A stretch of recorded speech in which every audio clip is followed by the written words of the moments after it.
Welcome to Lost to the Nails, episode 12. Finally, Eric, we're doing the Terrainisode. So excited. It's been a paltry 6 months since we last released an episode. This will be our first episode of 2023, depending on how you listen to this podcast. If you listen to it on YouTube, episode 11 came out January 1st. If you listen to it on pretty much any other venue, our last episode was in 2022. So sorry about that, y'all. Things took a turn. We took so long to do an episode that the independent characters came back and have done, I think they've released 2 now. And Josh, 2. I talked to Josh yesterday, and I think they're recording their 3rd one on Thursday. So yeah, we thought we've been lapped a few times by a show that's been dead for 3 years. We probably should put one out ourselves. So, oh man. So in all fairness, we did try to do an episode. I think we sat down and we recorded that episode. I think was more of a therapy session for me because I was absolutely losing my shit over this winter. If you guys watch the news, the Central Coast in California got I learned all kinds of terms that I don't want to know. I mean, I already knew atmospheric river, but I didn't know that you could get hit by like 15 of them in a 3-month stretch. Didn't have power I had 3 stretches of 5+ days without power. Rained like crazy. The highway going into the valley that I live in was closed because of a massive, massive fucking landslide that they're still working on. And I got to learn what a bomb cyclone was. Have you heard of a bomb cyclone, Eric? I had not heard of a bomb cyclone until that essentially became the explanation for why we haven't heard from Brian for a couple days. So I work like 25 minutes. I live north of Santa Cruz, right? So I'm up in the mountains north of Santa Cruz, and I teach just south of Santa Cruz. So if you're looking at a map of the Monterey Bay, I teach it at a community college campus, Aptos there, and the wind there was crazy. The wind there was like, I'm worried these single pane windows are going to just implode. And I thought, wow, that really can't bode well for where I live up north, but I'm sure it didn't hit up there. And then we got opened up the road closures. And it's like, when you looked at it, it was just red road blockages everywhere. And we literally just couldn't go home that night. So I stayed in a coworker had like a guest granny unit behind their house. And like, we just stayed there. My neighbor that was stuck up here had to, slip dog food through my dog's door because she wouldn't go with him. She was like waiting for us. Yeah. Between that and like my father-in-law had a health crisis during this time where my wife was gone. I was kind of a single dad all that time with my kids kind of white knuckling it through all this. And all I can say is it's cleared. Teacher summer starts. We're recording on Sunday. Teacher summer starts in like 36 hours. I'm painting things. It's glorious. We're back. And I wish, so when we sat and recorded that episode, I really wish we could have released it. But then by the time I got around to editing the thing, there were so many things we talked about, like speculation for what we wanted to see in 10th edition. Well, they've pretty much previewed everything. They just sent out the rules. So there's no point in going through that. There's a couple things in there that we'll touch on today, but two tired middle-aged dudes talking about things that you have now seen live is not actually good podcasting. Mm-hmm. Yeah. And I mean, there were, I mean, not to go into it, but there were things that we talked about that I wanted to see that I'm seeing, right? So like, I think one of the things where I was saying, I want a las cannon on a Predator to be stronger than a las cannon carried by 2 Imperial Guardsmen, right? And we've seen that stuff. And so far, everything before my playtesting team was dissolved, everything that they talked to us where they were saying what they wanted to move towards and like suggestions and things, like the morale phase looks very much like stuff that one of our guys had suggested. So the games, I haven't combed over the rules super hard because I'm not going to get to play it until after everything's released anyways. But what I've seen so far, it looks fine. I'm not jumping up and down. I don't know that they've solved everything, but I mean, streamlining the choices and codexes and things like that. I mean, the World Eaters Codex felt like a preview of what those were going to look like. I didn't realize that they were going to get completely scrapped because they're kind of doing a 7th to 8th edition type of thing.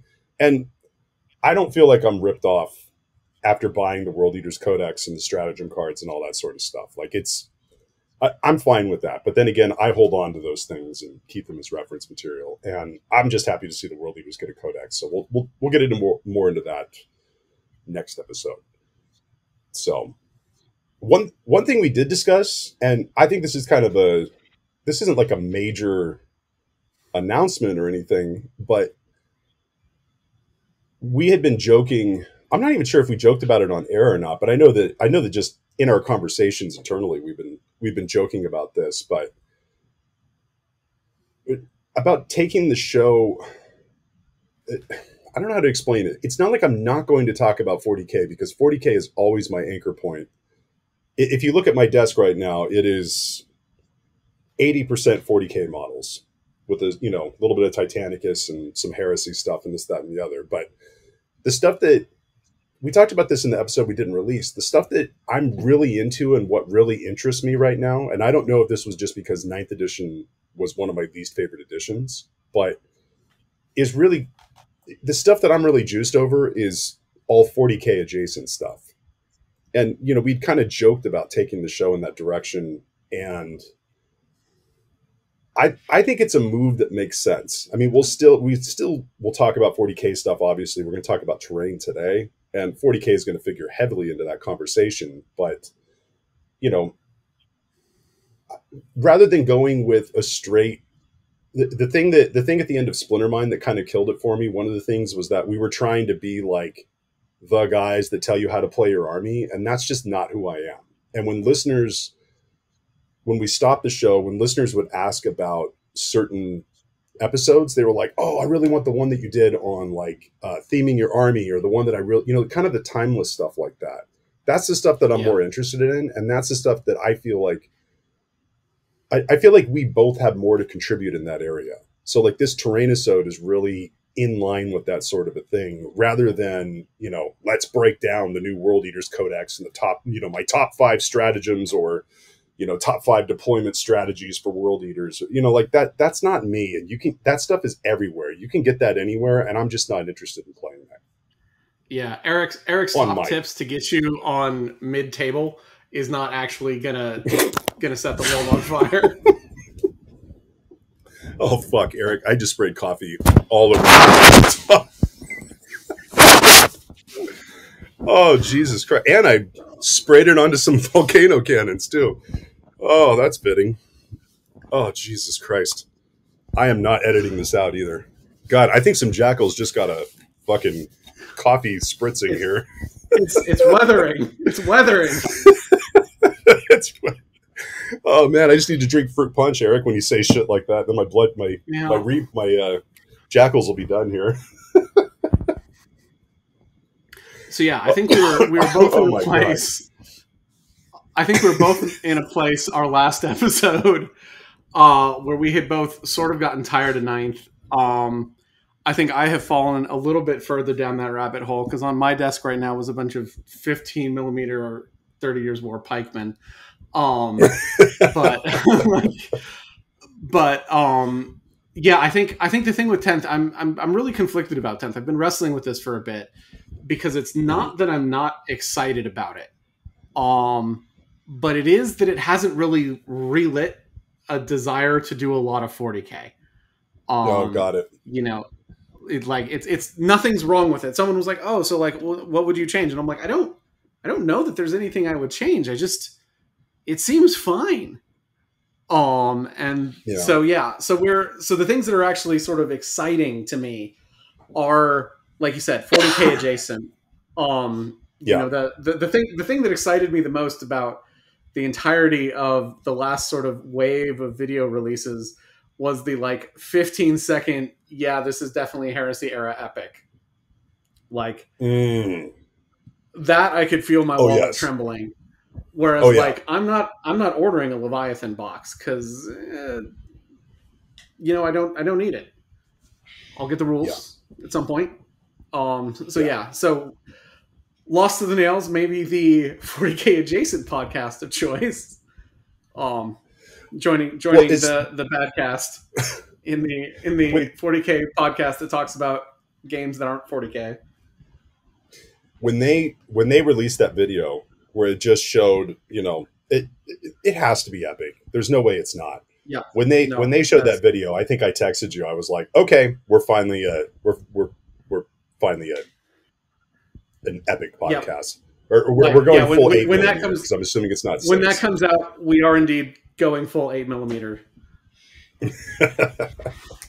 Well, until then, we still have some things there. So just to kind of, God, 6 months worth of stuff has happened. In those previews they announced Zone Mortalis is back for Heresy. That book is out, correct? The Siege of that book I got in my hands 2 days ago. Oh, okay, cool. Yeah, I haven't picked it up yet, but I also haven't been out and at a gaming store in a good month. So 99% sure that's epic. And all those 10th previews definitely made that episode we made irrelevant as fuck. Just the one that happened obsolete. yesterday. So I wasn't, excuse me, I wasn't surprised by a bunch of stuff going, Forge World stuff going Legends. Because the writing's been on the wall for that one for a long time. And there were, yes, it's cool to use some of those units. Would Legions still have, why Chaos doesn't have a plastic Dreadclaw is just, they just haven't made it yet. But there were things in there that, some of the units, if you're Colin Ward and you have that amazing, beautiful Blood Angels Mastodon, you can't take it to a tournament now, but I would argue that you probably weren't taking a Mastodon to a tournament anyways. Like if you're bringing a Mastodon, you probably were playing a set game, and that's still legal to do. I don't know. And I'm saying this as a guy that, I have a lot of Contemptors for, all my Chaos armies have Contemptors that are converted, and now they're all Legends. And I couldn't give a single solitary fuck. Like, that's fine. I didn't like Forge World units with certain legions, because if you have somebody like Death Guard that are supposed to be slow and methodical, everything in their codex is balanced around that. Oh, and they can have a Charybdis, like that. It upsets the feel, and you'll see some armies where here's a Death Guard army and it has, 3. You start seeing a lot of stuff in really weird skew lists and things like that. And so I don't care. It honestly doesn't fucking matter to me because I don't play competitively. So I'm never going to have them say that I can't do something. But the one caveat I will have, I read through it again because I was like, oh, I should look through that list a little bit more. And I read down a little further. The Khitan Ravager is gone. Yeah. Which was interesting to me. I didn't see that one because it's new enough. And also I'm kind of pissed because I haven't finished painting mine yet. And I haven't finished it in like 10 years. So I guess it still doesn't fucking matter. But yeah, I was a little surprised by that one. But like the old corn, weird insect the things. Brass Scorpion thing. Yeah. That shit was hot when, Bush 43 was president, for fuck's sake. That's... Yeah. I think it's core pretty old news. I think the core to a lot of those is you only saw them in tournament play when there was something about them that was wrong. Yeah. And it was opening up a rules exploit. You weren't seeing a ton of this stuff just like low key shows up in armies. You'd see, like you said, you'd see 3 of them. Like whenever suddenly you're taking the most of these you can, it's always a bad sign. And I think from sort of my perspective, I think there's a couple things that I can sort of understand GW wanting to do. One is, as 10th and Heresy genuinely diverge into different systems, I can see not wanting to make the effort to make sure those things don't have that same drift where all of a sudden you're like, oh, because of X, Y, and Z things that have all been not quite updated yet, this unit's great. I think that's a big part of it. I think a little bit and this is a little bit more true for the Space Marines. I think I think two things happened that they made in the same announcement. I think they phased out some of the old Chaos stuff, and they killed some of the Plastic Heresy stuff, and people are sort of conflating them. I think for a lot of the Plastic Heresy stuff, I think it's in addition to, wanting to not to worry so much about making sure those are balanced. I think they do want a little bit of visual distinctiveness between the game lines. You have the thing where Games Workshop now because they killed the Castaferums, but before that there was 5 types of dreadnoughts. Now there's 4. Yeah. Like, one of those will always be the good one. And I think they want the 40K one to be the good one in 40K, and the 30K one to be the good one in 30K, and to not have to worry about if a Redemptor is better than a Leviathan at any given moment in time. And for those things to look a little different. I mean, if you go back to when the Plastic Contemptor was introduced into the Space Marines Codex, that was basically an extinction level event for the box dreadnoughts. No one ever fielded a box dreadnought again. And so, you have these ancient lost relics of this chapter's storied history, of which all of them are on the tabletop. And you have this really awkward, so why is Bjorn the Fell-Handed, ancient leader of the Space Wolves and, sage Marine who remembers when Leman Russ walked the earth? Oh, he gets a box knot because reasons. And so I think a lot of it is just them a little bit wanting to separate those lines out, which I think is okay. Yeah. Well, and I don't know if I ever sent you, and you've probably seen them side by side. When you see a box knot next to, I remember I was painting a bunch of like Imperial Fist or Crimson Fist rather, dreadnoughts at the same time. I did a box knot. I did a Contemptor, and I did a Redemptor all at the same time. And I pulled out one of my World Eater Leviathans just to put in there. And just when you put the box knot next to the Redemptor, it just looks ridiculous. There's strong you and the dreadnought she told you not to worry about energy in those comparisons. Yeah, it was. So yeah, I could see where from a visual standpoint they're like, yeah, let's just put those things down. It's fine. I don't need all those things on there. I'm surprised. I mean, with the Space Marine announcements, I was surprised. Well, I kind of am. I'm not at the same time that they're, because it always was hilarious to me where it's like, okay, you get a regular, Wee Marine. He can't ride in the Redemptor or the Repulsor because he's not tall enough. They got the sign outside. You must be this tall to enter. Yeah, the Terminator safety harnesses will break his neck if they crash. Right. And then you get to a Land Raider and it's like, okay, you must be this tall or as tall as a Terminator or as tall as a Centurion, but not a Primaris. So the thing where they can all ride in each other's transports, it's like, I still feel like that's going to be a good way to just phase out the Wee Marines entirely. And I don't think they're going to do it right off the bat. I mean, it might, I wish they would just rip that Band-Aid off. But I mean, the way that I know before, they were definitely going in this direction where all of the good stratagems were going towards, Primaris units and things like that. Like, I'm sure it'll just stop making sense to bring Wee Marines, and we can finally just have them go away, and they'll get a little more mileage out of the drop pods and things like that. But that's fine. I think it's fine. I think this is the gentlest way to send the easiest and most obvious units for this off into the sunset in a way that's not terribly disruptive. Because as you noted, this isn't narrative play. This isn't even matched play. This is tournaments. They're not legal at tournaments. You're not playing a tournament. Right. Bring whatever you want. Yeah. Nobody cares. Yeah. Man, kind of shift gears here a little bit. It's awesome when you don't check your email for 6 months. You get listener feedback. A bunch of fucking emails. Yeah, you realize, well, there was a listener email and I felt really bad. I replied to it as soon as I saw it. I was like, wow, I literally just saw this. As I was logging in, Google actually posted a message or had something up, a pop-up that came up like, you haven't logged in 6 months. Do you want to check security settings because it had been so long?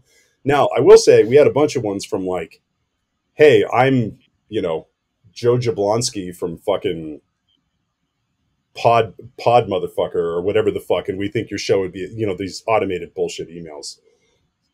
And some from Libsyn, and do you want to upgrade and monetize? And I was like, absolutely fucking not, unsubscribe, blah, blah, blah. The two best ones, though, one was a listener one. I'm going to go into that. But the other one was, Eric, we were contacted. Because when you think Lost to the Nails, we're talking about ways to magnetize your terrain, the best way to stretch kits, and talking about legions from 30K all the way through 40K. And man, what goes really well with that? Shaving your fucking balls. Manscaped thought that our show would be a good fit. And I was like, you clearly have not listened to this fucking show, because I'm talking about magnetizing Titans, and I'm like, oh, you know what? When I'm not converting Everyone else has a Fury smooth fit. Titans. So John Johnston, I'm sorry that I'm sorry that your email was interrupted by a Manscaped offer of some kind for us to do something. They clearly have not actually listened to the show. So John Johnston, man, this was back in March that he sent this. So this was right around when the World Eaters Codex came out. He said, first of all, let me say I love the podcast. I've been listening since it came out, and it really helps fill the podcast void between the independent characters and Splintermind left when each of them shut down. Good news. The independent characters. Little did he know. They've recorded almost 3 times as many episodes as we have this year. The 40K World Eaters book came out, and I can't help but feel like it's missing about half the units. I had started work on a World Eaters army this fall and have all but 2 or 3 units are obsolete now. Do you have any advice on how to adapt and move forward? Right now, the units are only primed Mephiston red, so I can pivot to painting them up as a different legion pretty easily. Should I just push forward and paint them as World Eaters and just use CSM only units in friendly narrative games? I would love to hear your thoughts on this and on the new World Eaters Codex in general. Well, unfortunately, the World Eaters Codex, several weeks later they announced it was going to be completely obsolete. I actually, on my desk right now, as proof, I'm going to hold up for Eric. Terrible radio. Nobody can see what I just fucking did. But I converted I didn't go too crazy, but I used bits from a lot of different kits for a Lord Discordant that I was going to use in a World Eaters army. It has a juggernaut head. I resculpted a neck with I used guitar and bass string for the cabling and everything, so I could have it out a little bit. World Eaters head, Khorne icon, all sorts. The Forge World Eaters kit head and a bunch of different parts and everything. And what I ended up doing, especially if you just sprayed the Mephiston red, if you're still planning on playing World Eaters, all the new kits are awesome and amazing. The surprise hit for me is actually the Jackals kit. I got one in a trade for something, and I was like, this is kind of the low key best kit that was released. I don't have Angron yet, but I'm waiting until everything I own is painted to do that one. But what I would do honestly is, man, it goes over Mephiston red real easy, black. If you like Black Legion, if you have all those units and you can't use them, if you want to use them in friendly games, I would say it would just depend on what your local group looks like. If people are fine with it, you could just play them as another legion and paint them up in World Eaters colors. That's totally fine to do. It depends. If you don't, it's 3 months have gone by since the email was sent, so who the fuck knows what you've done on this thing since then. But what I did with mine, I also have a Black Legion army. All the stuff that I'd converted for, regular Bolter Marines that I converted for a World Eaters army that I was using before, I just sprayed in black, and I'm like, hey, they're Hounds of Abaddon now. I'll just do them black with the red helmets, and you can use them, with the Mark of Khorne in a Black Legion army, and you're good to go. I was almost done painting this Lord Discordant, and I didn't even hesitate. As soon as I saw it was out of the codex, I sprayed it black and started repainting it. So that'd be my advice. Eric, you kind of had a similar thing with Sisters, correct? Yeah. So the thing I was going to say about the World Eaters book feeling like it's missing about half its units is it probably is. Yeah. Very rarely does Games Workshop publish a codex and it's one and done. Here's your collection. Go forward and be fine. I actually had to look it up because now it all feels like, of course, it was there from the beginning. But when the Sisters Codex came out, it was missing the Castigator tank. There's an HQ model, Astrid Thurga, who is really important if you play Crusade and otherwise irrelevant. The Celestian Sacrosanct, which is the spear and shield or mason shield melee units, Morven Vol, and the Paragon Warsuits were all a second wave of release for the second version of that codex. Some of those are now load-bearing units. Like, you don't see builds without Sacrosancts in them. From a competitive standpoint, Morven Vol rocks. So if you're playing match play and not Crusade, like, yes, Morven Vol. So I think that's one of the things. It's entirely possible the World Eaters book is missing parts of what it will become. And so I thought that when the World Eaters came out, I was like, man, there's not a whole lot here. And then I was like, yeah, but if you multiply this by 2, that's a decent army. And I think that we will eventually see those releases. The question is how long it'll be until you see those releases. And then, what do you want to do with that? Because, I mean, it's entirely possible that, you know, if you're in a friendly, largely Crusade group and someone was like, hey, do you mind if I ally some Chaos Space Marines with my World Eaters and avoid the rule where that turns off everything good about both of them? Yes. You know, you brought Bolter Chaos Space Marines. I'm okay with that. You aren't breaking the meta with that. So you're not going to break the meta with that. Nobody's going to be terribly upset about that. But then, like, also you can have a very Khorne heavy, really a number of armies. You know, if you want to keep them red, like there's dudes in the Red Corsairs who have bought the party line a little bit more than Huron Blackheart has.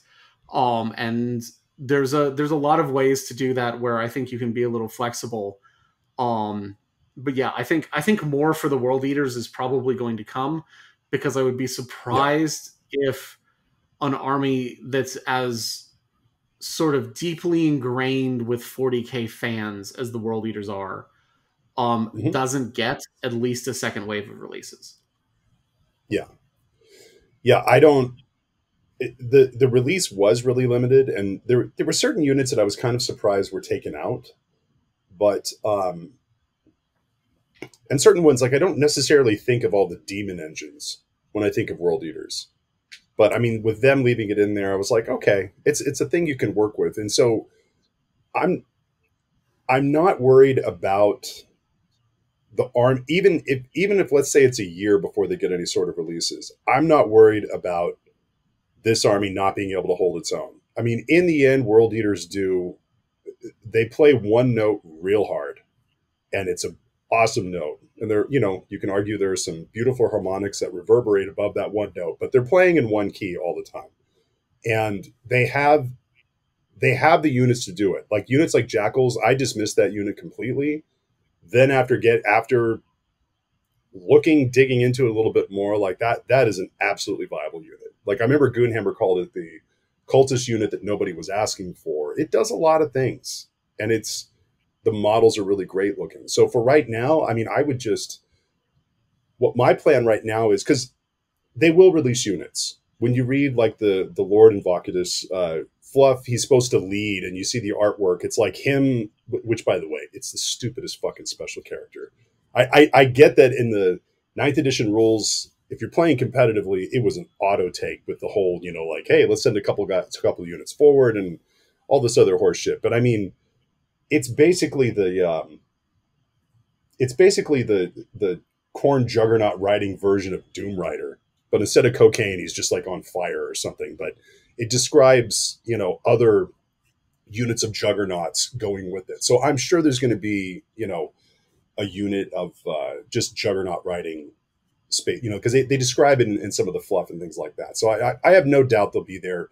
I'm sure they'll probably do a specific Terminator unit. Like I'm not going to paint any Terminators for World Eaters. I'm just going to keep playing with all of the other units, because the Terminators that I own are going to go to Black Legion because I know that those are still going to be good, right, and still look correct and all that sort of a thing. I would hate to put a bunch of time into World Eaters and then have them come out with a kit that looks better, and is easier to recognize and all that sort of stuff. So yeah, that'd be my advice, is just, if you really want to paint them up as World Eaters, there are plenty of rules that you can use just to, play counts as. And counts as is a perfectly valid way to play. So, and with them, with all the factions sort of getting pared down smaller and smaller and smaller, you're going to see more counts as stuff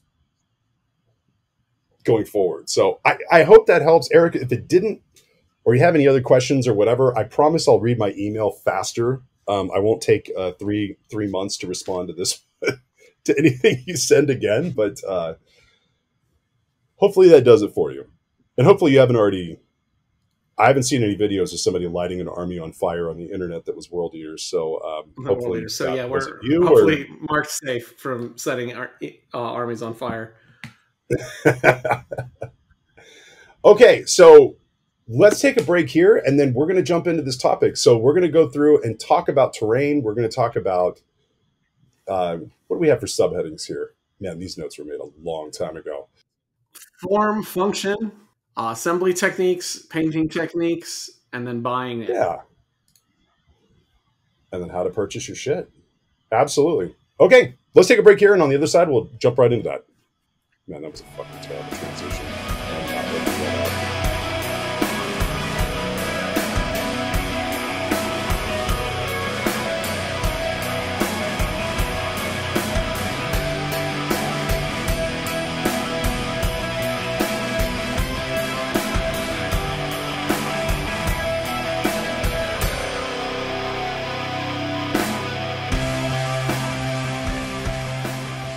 Okay, so we'll kick off.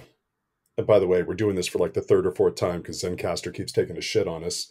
Our terrain conversation in looking at the function of terrain. So in the end, it is part of a game piece. You're playing a game on a table. They have rules. They have functions. There's room between these two ideas. This feels weird because I'm explaining it for like the 4th time trying to record this.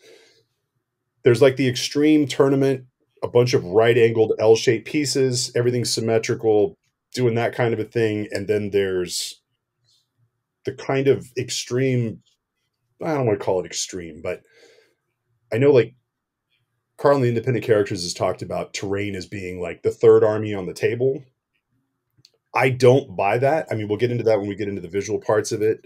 Terrain to me is the backdrop for it. I don't think it should be as detailed as the models itself. I don't want it to compete with it. I want it to support and provide a foundation for the game in the way it works. But in the end, we do have to have terrain first and foremost has to be functional. It has to work within the rule systems and has to not bog down and deter good gameplay in the end. So how do you approach that, Eric, as far as competitive is a little easier to frame out, but like if we're looking at narrative play and making theme tables and that sort of a thing, how do you approach that as far as, yes, these are things with rules, but I also want this to look cool? So I think one of the things behind that is to decide sort of what rules your game or what the scenario you want to do will support. So for example, if you want a really dense board with lots of cool stuff, the old GW pipe kit and things like that, if you want a bunch of those on there, maybe you don't do the thing GW does where a lot of their terrain pieces have like 5 different keywords. And you just say, look, if you're behind if you're behind something, you get cover. You don't have to worry about, well, if you're behind this pipe, flamers are +1 strength for shooting, but units that are using it for cover take wounds if the pipe gets hit instead. Like, don't do that. I think for a lot of especially narrative games, there's a temptation to want to assign rules to all the cool little bits. And, if you're within 6 inches of this statue of an Imperial Saint, cool things happen. No, just have the Imperial Saint standing there. And like, if you have a single model, you can probably get cover from it because you're hiding behind the statue, but a tank's not going to get cover from it. And that's okay. And so I think deciding those things, this goes to basic construction things. Do you want to have a lot of windows and doors on the ground floor? What does that do to the rules of the building and how you want to handle it? Making sure that you have things that block line of sight if you want things that block line of sight. But really, I think a lot of it is deciding what your game will support, and sort of deciding that and making sure either gameplay, that the gameplay elements of the terrain, that there is a sort of way to do that, or that if you add it, that it's very simple. Yeah. Well, and also too, the scale of the game really matters for that. And if you're playing Necromunda, all of a sudden I'm behind the pipes and now flamers do different things. And, if I fail a save, I can catch on fire or whatever. That stuff makes sense in that setting. In 40K, I would say all the way up to like a boarding patrol or boarding actions. I think you could do that. Like right now I'm assembling the Gallowfall, med bay terrain or something like that. And I could see a thing where, if there's a room on a boarding action thing, if a unit spends,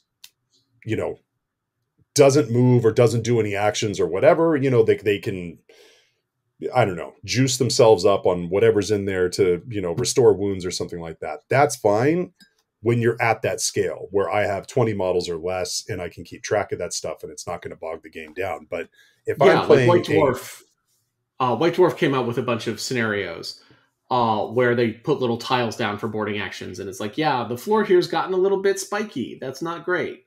Sure. Or like there's like little laser gates and things like that. And for that level, for a boarding patrol, I think that's perfectly manageable. If you're playing a full-on 40K game, don't do that. Yeah, yeah. And like you were saying, like you always have to weigh if you do have those special rules, because especially at like narrative events, people like to throw those in, and they always work better when it's sparing, right? Where you have to ask yourself is it actually going to enhance my gaming experience? So the whole thing where, like you were mentioning, like the Imperial statues or whatever, units, like them trying to give rules to those, is if the Imperial forces are defenders and you have those statues, it gives its presence on the table is the visual element that it's adding enough. Is helping the story more than, and if you're within this many inches, you get +1 to morale or whatever the fuck. Like, it's just, there's a certain point where you just start sort of tripping over yourself, just on getting too cute with those rules. And as much as I love narrative play and I love flavored games, I hate those types of those things where, and you have this and then this happens and it's just, it's too much. Sometimes there's lightning storms and I think that actually gets... I think that actually gets in the way of narrative play, because what you actually want is, for your players to naturally try to rally around that statue. Or, if you have the traders, make that statue an objective. Right. Where, something like that, where you have things, but I think that's one of the things is don't be afraid to have terrain that doesn't do things or that does something very simple.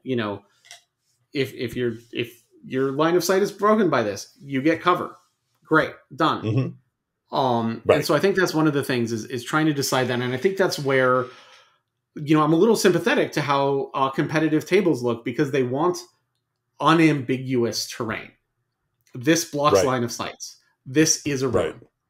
And I get that. And I sort of support it, because like if I was a tournament organizer, I don't want to answer questions about what happens if someone's crouching behind a Promethean pipe.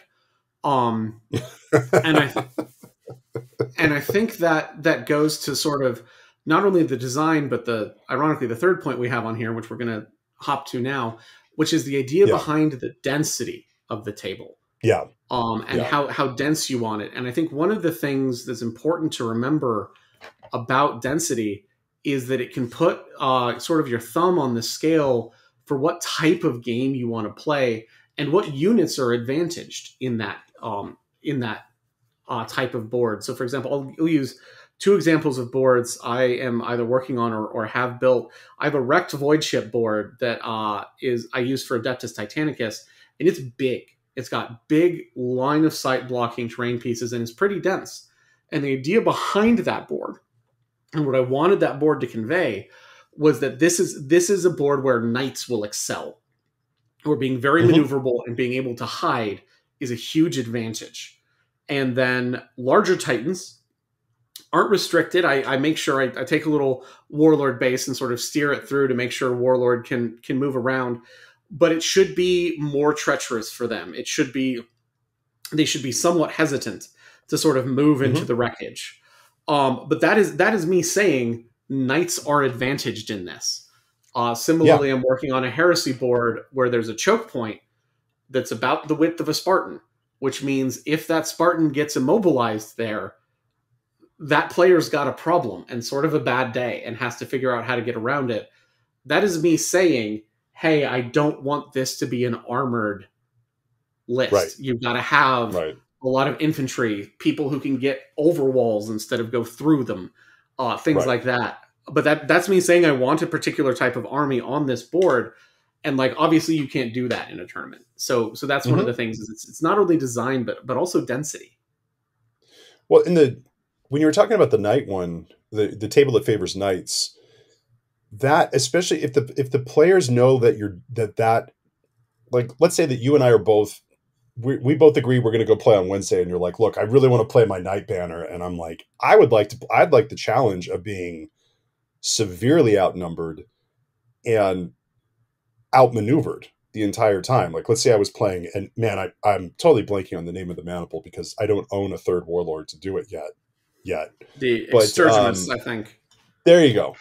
I would love to play that against a knight banner on a dense table, because I'm going to have to play. It's going to present a challenge, and I'm going to have to play in a very different way as far as making sure that I'm supporting, being very cautious, and with movement and those sorts of things. And it now in a tournament, if I was playing that, I would go, wow, this is, because in a game like that, I don't mind losing that game because I want the Mhm. challenge of seeing how I'm going to. I know I'm going to get outmaneuvered at some point, but I'm going to try to offset and mitigate the amount of damage that I'm going to take with that in doing it, and figuring out how to really have the Titans deploy in a way where they're going to actually really be forced to, where they're going to force the knight player to really have to face two anytime they're doing anything rather than one.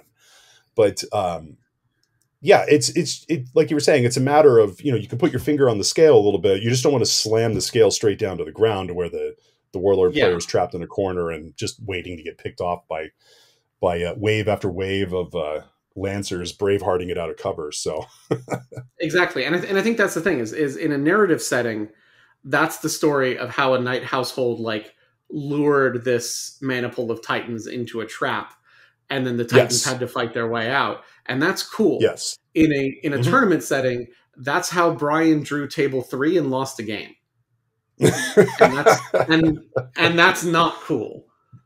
right, right, That's a much less compelling story.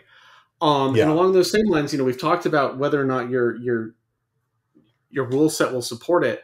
There's often people will chase particular visuals that are in the setting. Um, sure, so things like a spaceport. Spaceports seem really cool. I'll have landing platforms, and there will be walkways between them, elevators, and things like that. A great idea for a Necromunda campaign, because you can do things like have elevators and elevation yeah. matters. The question is for 40K are you okay with your squad of assault intercessors spending a turn on an elevator loading screen like Mass Effect? And I think the answer is no.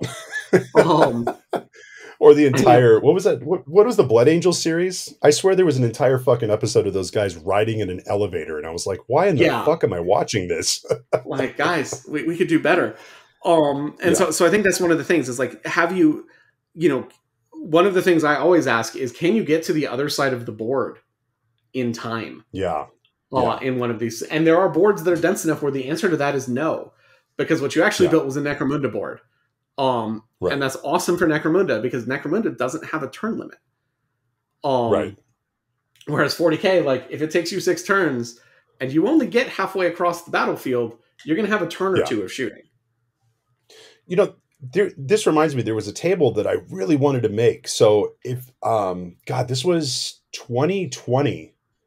I split there was an Age of Sigmar box that came out that had Tzeentch stuff, and then it had Caradron Overlords in the other half. And I split it with Carl.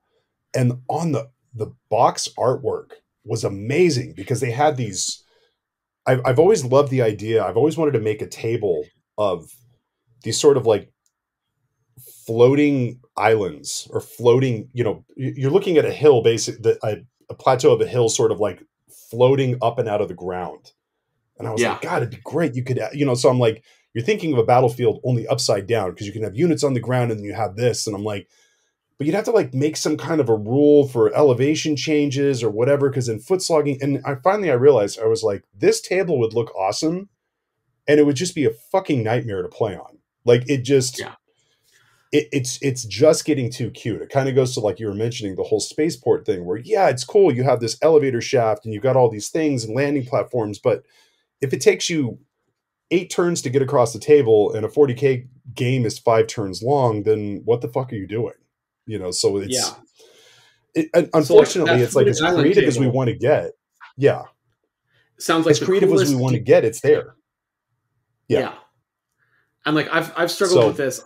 One of my terrain magnum opus projects is a Prometheum rig, just an offshore oil rig. I can't figure out how to make the rules for that work, and so that's why that's why I haven't done it yet. Is because I'm like, oh yeah, I could do this, and then I'm like, no, don't do any of that. Like that's gonna be terrible to play on. And so I think that's one of the things behind figuring out that density is there are some really dense maps that are great. And there are some really dense maps that are horrible. And always sort of keeping that gameplay, your game should never be about the terrain. The terrain should be the context and the frame, and it should add to the game, but it's no fun if what you're actually playing against is the board. Yeah. Yeah. And as you were saying that, at first I was like, no, but I want to disagree because like the G3 group, when it was active here in Santa Cruz, Mike Moraldo made the owner of Mythic Games just donated the kit. It was that giant Tesseract vault, and he made this massive terrain piece and he put all of this like LED strip lighting in it. It was this amazing centerpiece. And I was like, no, but the game was really centered around that thing. And then I started thinking about it and I was like, and on that day, there were a bunch of rules that the terrain had that were just, I didn't need them to get immersed in the story. Like they started taking over the story of the game rather than adding to a conflict that we're playing out on a table. And yeah, there's a really fine balance there. And this is one of those things where there isn't a great formula for figuring that out. It's just experience and there's an art to it. Unfortunately, you just have to, but if you're going to run an event and you're making a table and you want to do this awesome thing, play at least 3 games on it with 3 different people and ask them what they think, and make sure that when you ask them what they think, that if they tell you this is fucking terrible, that you can accept that as an answer and move on. Yeah. Because I know with modeling, we get really excited about doing things, but in the end, it has to fit within, you're making it for a game. It has to fit within the game. Yeah, I think a really good example of that is the Narrative guys, who have spent a lot of time working on this and a lot of time thinking about this. They have a beautiful hive city boundary table. So it's the wall of a hive city, the entry gate. And importantly there, they've got like 4 of those old GW, the defense cannons emplacements. None of those work. Like, right. They're on the table. They block line of sight. That's what they do. Those cannons aren't firing. Right. They have a landing pad. The rule for the landing pad is get units to the landing pad and you get victory points. There's not a lot of rules, despite being a tremendous amount of terrain. They're not trying to assign each piece of terrain its own rule. They've got one of the cool like void shield generator tiles Forge World used to make. It's just a big building to hide behind. Right. There's no like, oh, you can hook up your las cannons to it and fire twice as many shots or whatever. No, it's just a building. And my hope, so this kind of goes back to the 10th edition coming out thing. My hope for 10th edition this summer and early next fall is that one, I hope people start playing again that had checked out, because there were a lot of people that were like, this is way too many fucks to give, too much bandwidth. Everybody getting a hard reset at once and everybody's rules being accessible, I think will draw some of those people out. But I also think that with the game with the faction rules getting streamlined and simplified more, that I'm hoping that when people go to do narrative events like this, and also the cover rules being simplified, that people keep that in mind and don't say, oh, we don't have to bring 17 books, so I'm going to make 18 rules for this table. I'm hoping, that's my hope. We'll see what happens. We'll see what happens with it, but I don't know. Now, last thing with function, man, this is a very real thing. I wish I could show a picture of my basement and the way that this stuff is organized. You need to, we're going to go into the form of this stuff in a second, but you also really need to think about, how are you lugging this shit around and how are you storing it?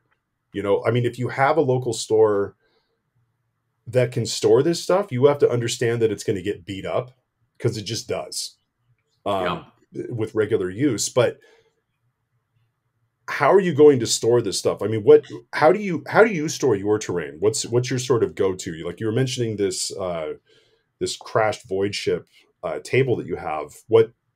How do you store that? What's your system for that? Yeah. So the key for me is that I don't have a basement. And so everything needs to collapse down into plastic bins. So like all the void ship stuff goes in a plastic bin. My Zone Mortalis table goes in a plastic bin, which importantly precludes me from either tiles or like boards. So there's a YouTube terrain guy, Zorpazorp is the name of the channel. Ironically, sponsored by Manscaping, the Manscaping company that reached out to us. They had the hairy balls to answer the call, is what happened. Indeed. And it is just as cringy as you think it is when that sponsored segment comes up. But like, he builds beautiful boards and they're amazing. And you're like, yes, that is Edoras. Like that is the scene from Lord of the Rings. You know, they're here. I'm going to ride out. It's going to be great. I will never build that board because I can't put it anywhere. And so for me, the storage is, it's got to fit in a plastic bin, which means I think about all my boards in relationship to neoprene mats. So that's my storage form of my basing form of choice. I do lose a bit of niceness for doing that, but like, I don't have a basement. I don't have a choice because I'm not renting a like RV parking spot to store my Wargaming board. Because if nothing else, then I'd have to get them back in the car, and that's not going to happen either. That's there's support groups for that level. Yeah, exactly.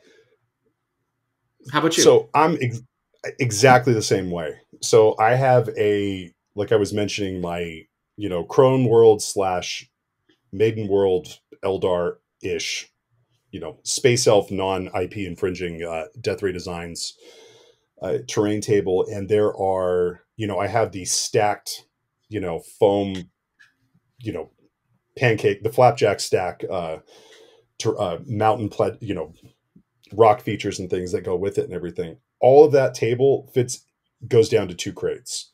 I have 2 more crates that are just Imperial Ruins in that sort of a thing. I have another crate that is just my industrial terrain.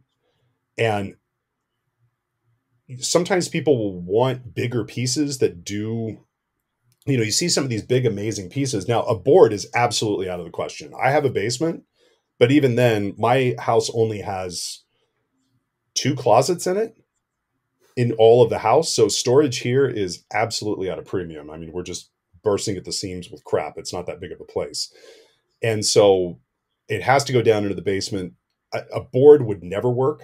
I would never do it. Tiles never work. Never would do it. And when I make those, I have for 40K, I have 2 mats. I have a grass table and I have, the old fat mat. What is it? Urban Combat 2 or something like that. It's the classic. It's not the diagonal one. It's the other one. And I'd like to get another one. and I have a drop zone commander one that works for Titanicus because it's a 4x4. But yeah, mats for me are the only way to go, because I mean, not only does it help, because if I'm playing, I can't play in my house. I don't have the space to play, and so I have like a sheet of plywood that I put on two sawhorses out on my deck, and I need a mat because if dice bounce and go off of the table, they're going off of the deck, and it's about a 15-foot drop to the ground. Like, you're not going to go get them. They're gone. Yeah, there are about 25 stairs involved if you drop anything off of my deck to go down into the yard and go get it. So that's just not going to happen. But yeah, for me, it all has to fit into that. And I've seen some really great solutions. Like Ivan in our local group, he lives in the South Bay, I think in Mountain View. He used to work at Google with Sky from Herrick Games. He's the guy that if you ever see amazing converted Legio Volpa stuff, like there's one where it's like it has like a bloodthirster head and it's super dynamically posed. That's this guy, and his terrain looks as amazing as his converted Titans do.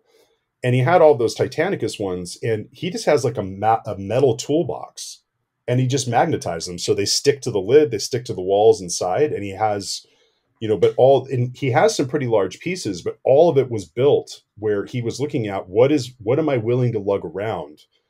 And it has to all fit within there when it's magnetized, sticking against the walls, to where when you close the lid and things are upside down, they're being off, they're having to sit offset from pieces that are on the bottom. So it's a weird thing. Like, but most games require a lot of terrain, and you really have to think about how you're going to lug this stuff around.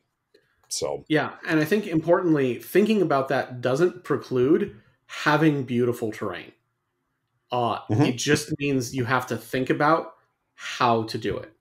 And if that's, using a somewhat more limited palette, if that's, I have a mat problem. I have a full on yoga mat holder worth of mats in my garage because I love me a good themed mat.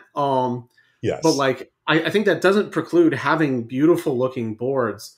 It's just sort of, it's a thing you want to start out at. You don't want to build a wood 6x4 frame, put some plywood down, and then realize the only place in your house that you can ever have this is your dining room table.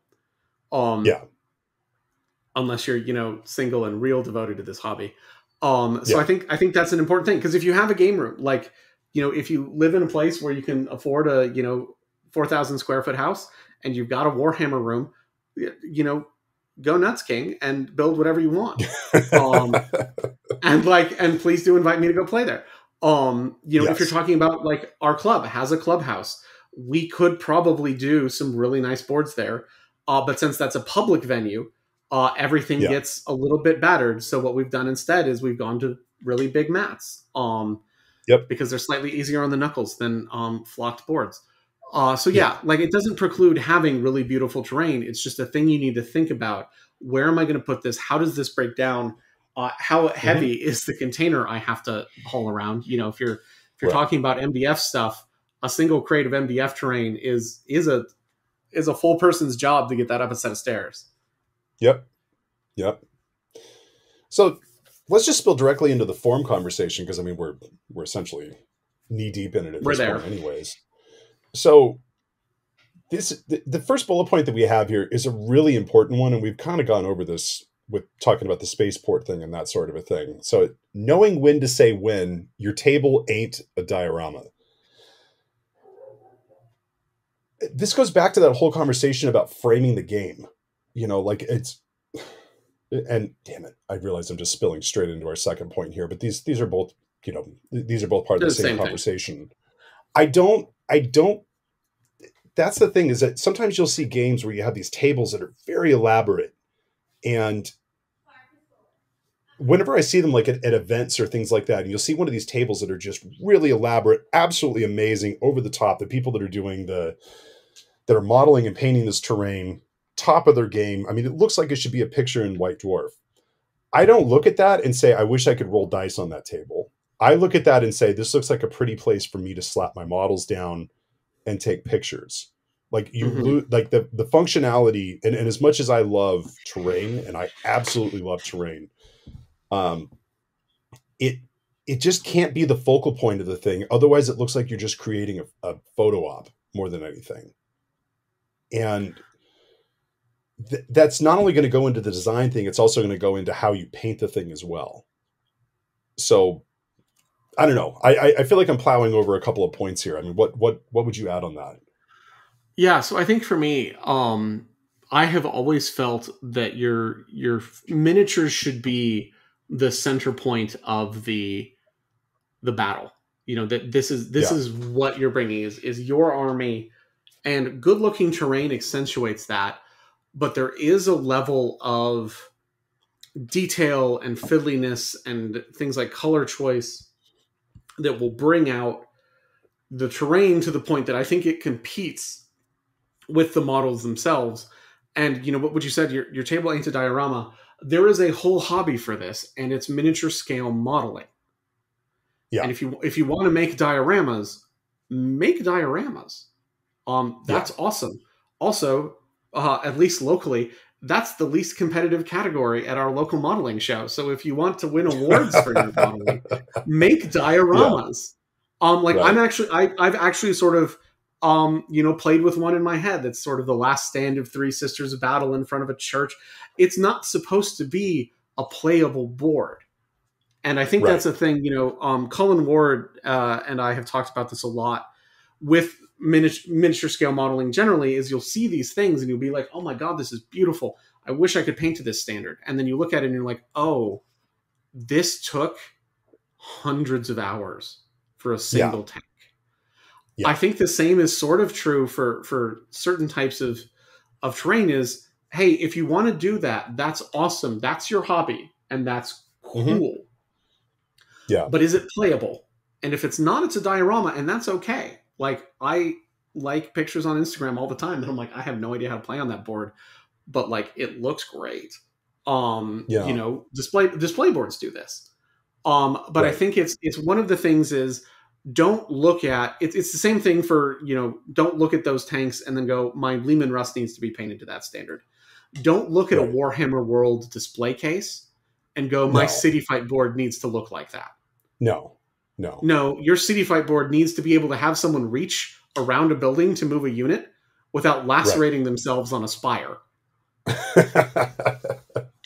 Well, and too, if you really zoom in and look at, the Forge World dioramas and things like that, they are not paint. So when you look at a game, so I just painted my first box of the Titanicus, Civitas, whatever the fuck. They're overly detailed the tiny buildings.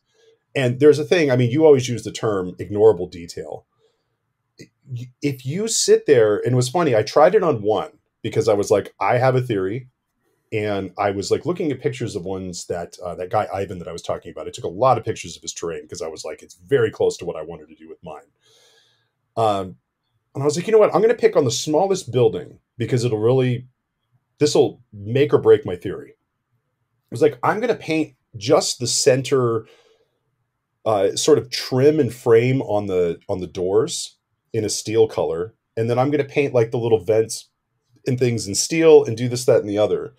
And you should just be painting that in a more neutral. We'll get into this when we get into the color part of it, but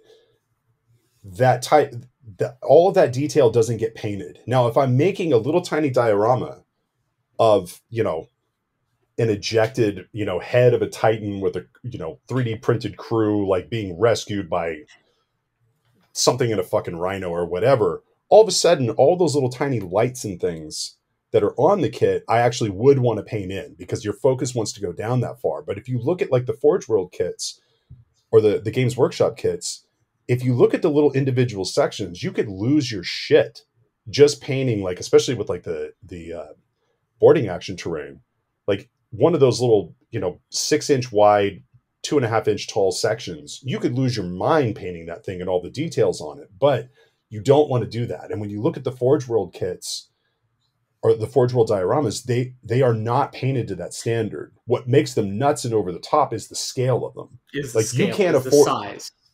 You and your club can't afford to build that table. It would just cost you a fucking fortune to make, this tower that's just serving as a backdrop to the thing. So just remember that when you're painting, is that we'll get into this in the painting section, but you have to remember that keep in mind always that it has to be functional, and it's the backdrop for your game. Don't overshadow your miniatures. Yeah. And I'm again going to sort of call back to the narrative guys, because I do really like their boards. That Hive City wall I mentioned, you could go crazy with that, pipes and all sorts of stuff. It's a slab of wood with some flying buttresses, painted rusty. Yep. And it's dope. It's my favorite board. Yeah. It's so cool. I had a blast playing on it. Mm-hmm. It's not got, at some point Colin made a little backdrop picture frame where he took a bunch of Adeptus Titanicus scale things and sort of laid them over to look like the side of a, H.R. Geiger wall. Yeah, that looks amazing. Don't do that. He did that for a picture frame. Don't do that for a full board. And at the same time, recognize that Forge World and those displays and the really cool stuff they're doing is banking on both scale, so that you're sort of shock and awed your way through, not noticing that they didn't paint the windows. And also that, like you said, you can't afford that. Right. You can't buy that kit. That kit is too much money. Yeah. Now, other things in here, there's a couple of points we have on here in the form section. I like this one. Basing terrain? Question mark. I'll give you my thoughts on basing terrain. And my 3 words, absolutely fucking not. I don't base my terrain. I see where you would need to do it if it's something where it has to, if you need to base something so that it doesn't fall over during a game, okay. But the problem that I have is that I want to be able to use this on any type of a table that I'm using. If somebody has a mat and they have some terrain and my stuff will complement theirs, I don't want to limit it or make something stand out. So I'm not as long as the only time that I would base something is if it needed to have defined boundaries and it was too ambiguous, but otherwise, if you're looking at ruins, I can put a couple of right angle sections and we can just draw a square visually to see where the boundaries are of that. So I'm not a basing terrain guy. What about you? I am also not a basing terrain guy. This is going to be a real diverse podcast segment. I have sort of 2 thoughts on basing terrain. One is exactly what you mentioned, is it locks you into a particular terrain setting. And I think that that's potentially sort of not great for the diversity of your terrain. Despite the number of mats I have, I don't want a 1-to-1, this set of terrain goes with this mat and only this mat. I also find that there are some things that are naturally based. I find ruins actually usually pretty easy to not base, because the ruins are the base. Yep. I have a sort of it was an Eldar sort of supposed to evoke a Webway portal, that it's sort of this stagnant green pond with some ruined statues near it. Yes, technically that's based, but that's because the piece of terrain is a base. So you have that. I also have a really hard time, I confess, with the clear acrylic bases that people have gone to. I understand the rules reasons for them, but just like acrylic miniature bases, I find them to really, really, really break my immersion very quickly. It looks like dog shit. I don't much care for it. Yeah, it looks. Yeah, I don't it think looks like absolute dog shit. I think you get the weird thing where I'm standing in the base, but I'm not in the terrain, so I'm in terrain, and I'm like, no, you're not. Get behind the wall, or you're not there. Yeah, and so I both of those tend to. I get intellectually why you would do that. Is now it's surface agnostic, and I'm like, no, now it's a chunk of clear plastic, which is no surface we're playing on is a chunk of clear plastic. There is no Forge World acrylic. So I struggle with clear bases a lot. So the next one, it's interesting because this kind of goes into it too, and I'm curious to get your thoughts on this. Well, I mean, because it also would apply to So it's about non-imperial terrain. So Games Workshop, this is a gigantic missed opportunity. Well, I don't know if it's gigantic missed opportunity. I mean, the imperial thing. I mean, half the factions are some sort of an imperial something, and the rest is everything else. Like everybody has some sort of an imperial, or even if you're playing chaos, like fighting over an imperial city is totally legit. I mean, it is our access point to the game. But if you were doing that, again, this kind of comes down to the whole immersion thing. At what point, because there are some companies, so like Death Ray Designs, I was mentioning, makes their definitely not IP infringing, definitely not Eldar, but space elf city terrain of some sort. It very clearly looks, works with Eldar. What is your standard for that? I mean, because it can be done well and it can be done terribly, right? Where it kind of ruins it a little bit. Like orc stuff is easy enough to do. I mean, you can Mad Max some Imperial stuff, or you can Mad Max a lot of things and make it work for that. But I mean, what is kind of your standard for non-Imperial terrain and making it work? So I think there's a couple things for me. One is, and this goes back to sort of the question on basing. Does it look coherent with the board you're on or the mat you're on? Mm-hmm. If you have, I think Carl has raved about this mat. The Table War winter cobblestone terrain looks great. Yeah. And looks great for a number of different settings. A bunch of Necron pylons on it are not going to look great. Right. And that is definitely a thing that happens as you wander around tournament boards. Is you're like, oh, cool, Necrons on the surface of that planet, I guess. Sure, why not? So for me, part of it is does it look coherent? My real standard, and the one that I think a lot of non-Imperial terrain doesn't meet, is does it do anything other than block line of sight? Yeah. Because I think with Necron terrain, a lot of companies have gone, oh, Necron terrain will be easy. It's just a bunch of rectangles. Yeah. And that's great for line of sight blocking, and it does nothing else. And I think that's a difficult one for Eldar terrain to do. I've seen some cool stuff where people have built walls with force fields and things like that I think looks neat. Mm-hmm. But I think that's the thing is it fully coherent, and does it have its own function as pieces of terrain? Does it feel like buildings that could be lived in, that can be garrisoned, things like that? I think Games Workshop has been getting better at that, but I think the problem is they tend to do these one-off kits, and when they do those, the Webway Gate or the Tidewall Rampart, they desperately need to make them happen, so they put rules on them. That's the same problem we go back to the Saint Celestine.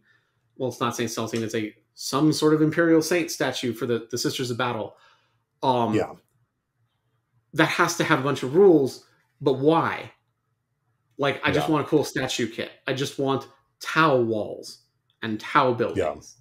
I think ironically, I think Tau terrain is probably the best I've seen for this looks lived in, and like dudes could be shooting out the windows.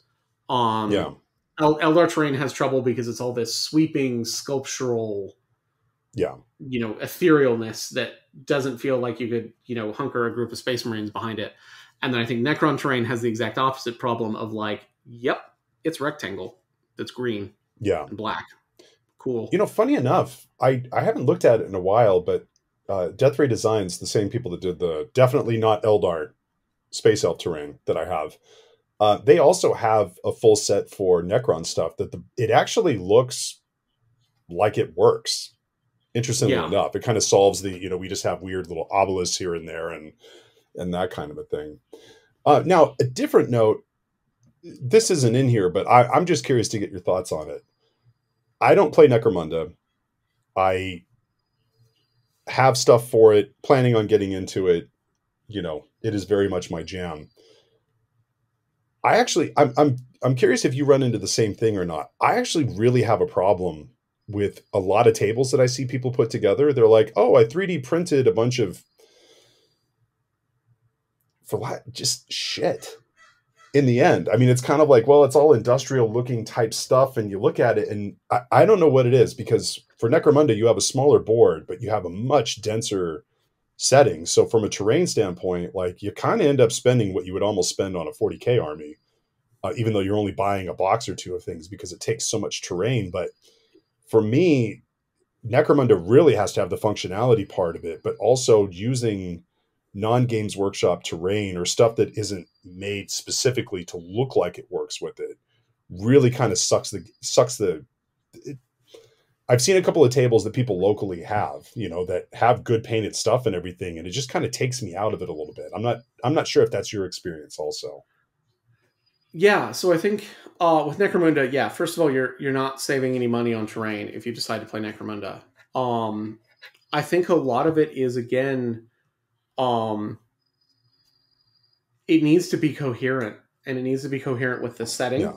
and just more stuff isn't the answer to that. So there's a guy named Dylan who does 40K Ham Slam, who is a amazing Necromunda terrain maker. And I think importantly, all of their stuff looks like it would belong in Necromunda. GW just hasn't gotten around to making this kit yet. And a lot of it is recognizing that these are still set piece battles. So we're going to fight over a train depot, or we're going to fight over a supply dump or something like that, where there is a story there, and you have to be able to tell that story. I think, especially with the advent of 3D printing and the ability to 3D print stuff, and a couple different companies, Saucerman Studios and the Warlayer people, etc., where you can just churn out huge amounts of especially sort of junk shantytown terrain. That if you just sort of spread that over a board, it just sort of looks a mess in a way that I don't necessarily know. Like, there's an argument to be made that is actually how an informal settlement on a hive world would look. Sure. But it also, like, I think one of the important things is how 40K does it look? How decrepit does it look? Does it feel like it fits with the models? Things like that, where you can get away from that, and then it ends up sort of pulling me out of that immersion. I feel like I'm playing on a board. So for example, there's a board I'm working on right now that is a sort of cyberpunk dystopia board. There's a lot of temptation to use it for Necromunda. It's wrong for Necromunda. There's too many, if nothing else, there's too many curved lines. Like it doesn't look Imperial. It looks Blade Runner. And it's different. Yeah. Yep. 100% agree. Man, our last point in the form thing, and I don't think this warrants a giant discussion because, man, I'm hoping we're on the same page because I'd like to stay friends. LEDs. I wrote down, if that's how you want to express yourself, I won't judge out loud, but I will judge you. I mentioned that cool piece of terrain where it was like an LED strip that was in this Necron Tesseract crashed sort of thing. It was very low. The lighting was very low on it. So it wasn't too much of a thing, but like I don't know, there's a fine line between, we have little explosions or whatever with like the little tea lights and the, cotton wool sort of whatever the fuck smoke sort of effect thing. And then I'm blinding the shit out of you with LEDs on terrain. I don't like lighting in terrain, but that's a me thing. I don't know what. I also have like light sensitivity too, so that could be it too. So like that sure as hell doesn't help. I think lighting, especially, is one of those things where it's a spice, and like most spices, should be used sparingly. Very if sparingly. You want, yes. And I think it's, again, the thing is there are certain things where that's cool. If you have a smokestack and you put a dim red LED in it so it glows a little bit, okay, that's sort of a cool atmospheric effect. But yeah, don't have like the bay doors to your Space Hulk have a rotating red siren. The one game I will make the exception for is one of the Batman games where lighting is actually a mechanic in the game, there you should go whole hog with LED street lights. But past that, I think it's something that should definitely be used sparingly and low, because I think what actually is cool is glow. I think what is not particularly cool is bright lights. Yeah. Locally, there's the legendary army, John Fearhelm's Ultramarine Biker Army, where everything has LEDs, and these aren't just LEDs. These are like the burn the retinas of astronauts in orbit ones. Yeah, and man, every time that thing's on the table, people are like, "Oh my god, that's so cool!" And I'm like, I want to gouge my fucking eyes out. Like, I can't be near it. And terrain with that type of lighting, the temptation's there because you aren't dealing with single models. Like, the power source is easier to hide and all that sort of a thing. And I'm just like, just learn how to paint glowing light. And again, that's another effect that you want to do really sparingly. If you've seen OSL done really badly, where you just have a stream of blue going down the entire hull of a Land Raider from the headlights, just imagine that as an LED. It looks exactly the same to me. Just real sparingly, we're good to go. Yeah, I think on my Cyberpunk board, I have the hospital has one red LED behind a piece of parchment paper. Mm-hmm. And that's me being like, ooh, we're being splashy. Yep. Well, I'm going to take a break here only because I've had about 5 cups of coffee since we started recording, and my body says that we are taking a break now. Back on the other side, we're going to get into the actual physical how-to. We're going to get into assembly stuff, painting techniques, and then we'll close out with everybody's favorite topic, shopping.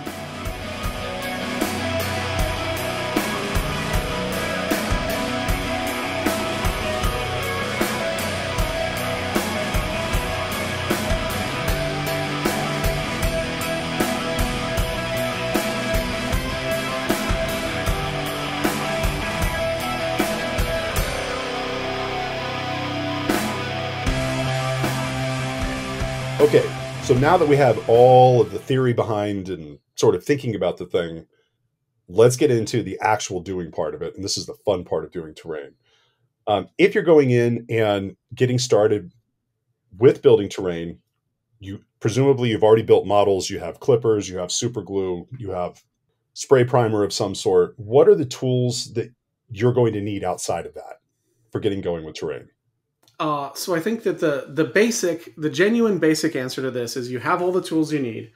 I would have a second set of clippers you're not particularly precious about, and some really big dry brushes. And those are the two things that I'm like, yes, you absolutely need those.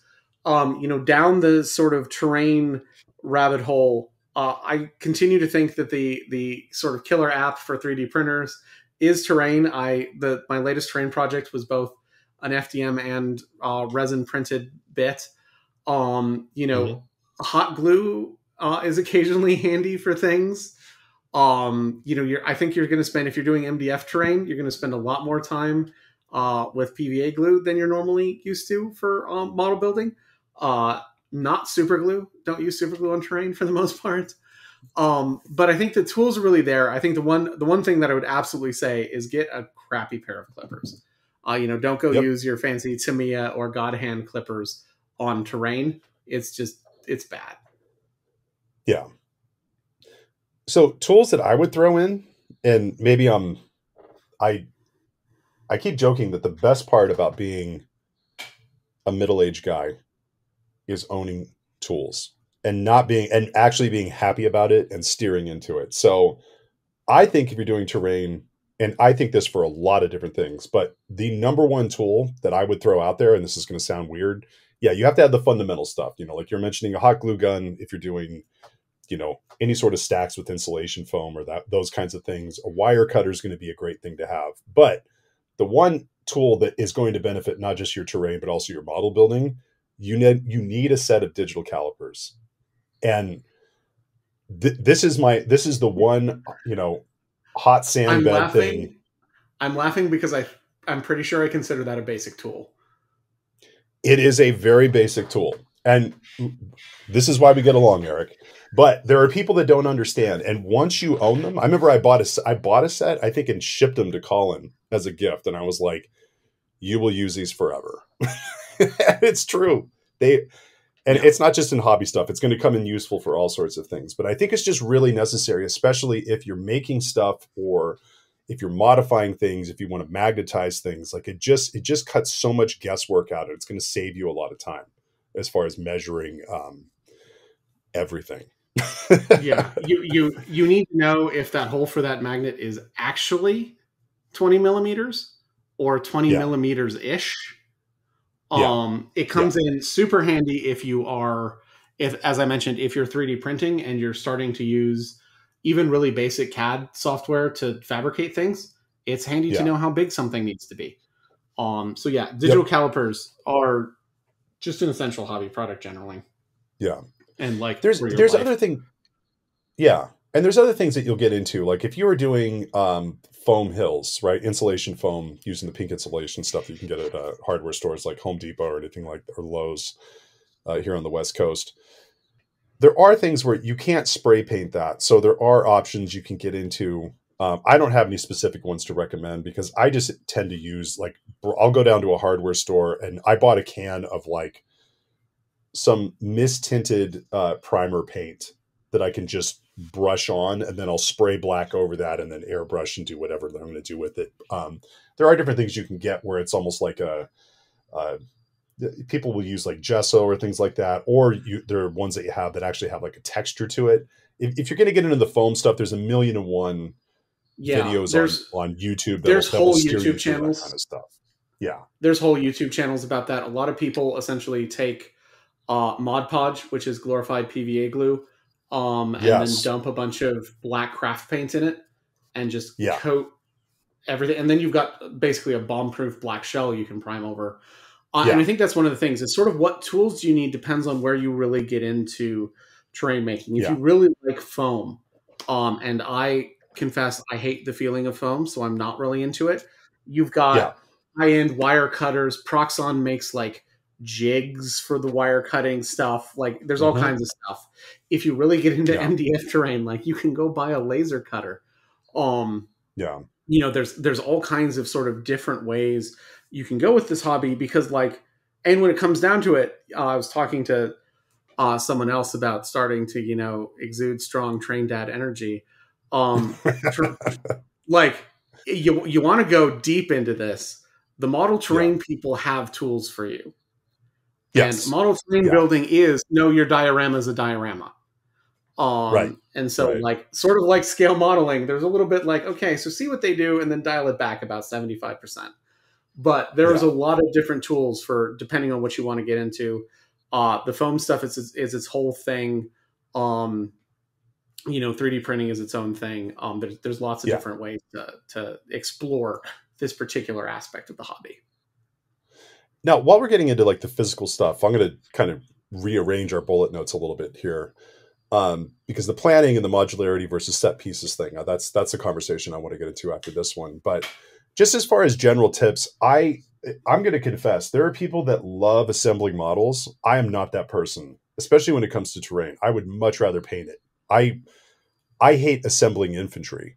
I'm not that person. I know a lot of people enjoy that part of it. I just feel much more confident in painting, and assembling stuff to me is just, it's just not a thing that I enjoy. But when it comes to terrain, it's really important. I put dry fitting and that hashtag hoarding life. Dry fitting is really important for terrain, obviously, because you're having pieces go together. It is much more important. You can't, if you're building a model, an infantry model that doesn't sit, you know, flat, you know, completely, you know, it isn't sitting at a flat 90 degrees to the base.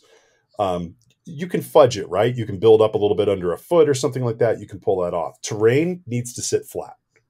It just does. It's going to be sitting on a flat mat. There's less margin of error for it. If you get into like the little, I mean, they don't sell them anymore, but if you have like the old Titanicus Civitas kits, those things are ridiculous as far as the panels all have to line up. So you really want to make sure that you have everything lined up, because when you're going to glue these things, you're gluing large pieces. You're dealing, and so your mistakes Your mistake being, 1 degree off on a model that's an inch and a half tall is going to show a lot less than you have a terrain piece that's a foot wide and a couple of the panels are off a degree. Like that protracted out over the full foot is going to show up a lot more. And the hoarding part of it is your bits are really going to help you always when it comes to terrain, especially if you have, like, you're mentioning that big wall piece, that's just a painted board or something like that. Slapping a couple of vents from kits and things like that will help pull the immersion back and make the thing look correct. So hoarding bits is a way of life. It fully translates into terrain.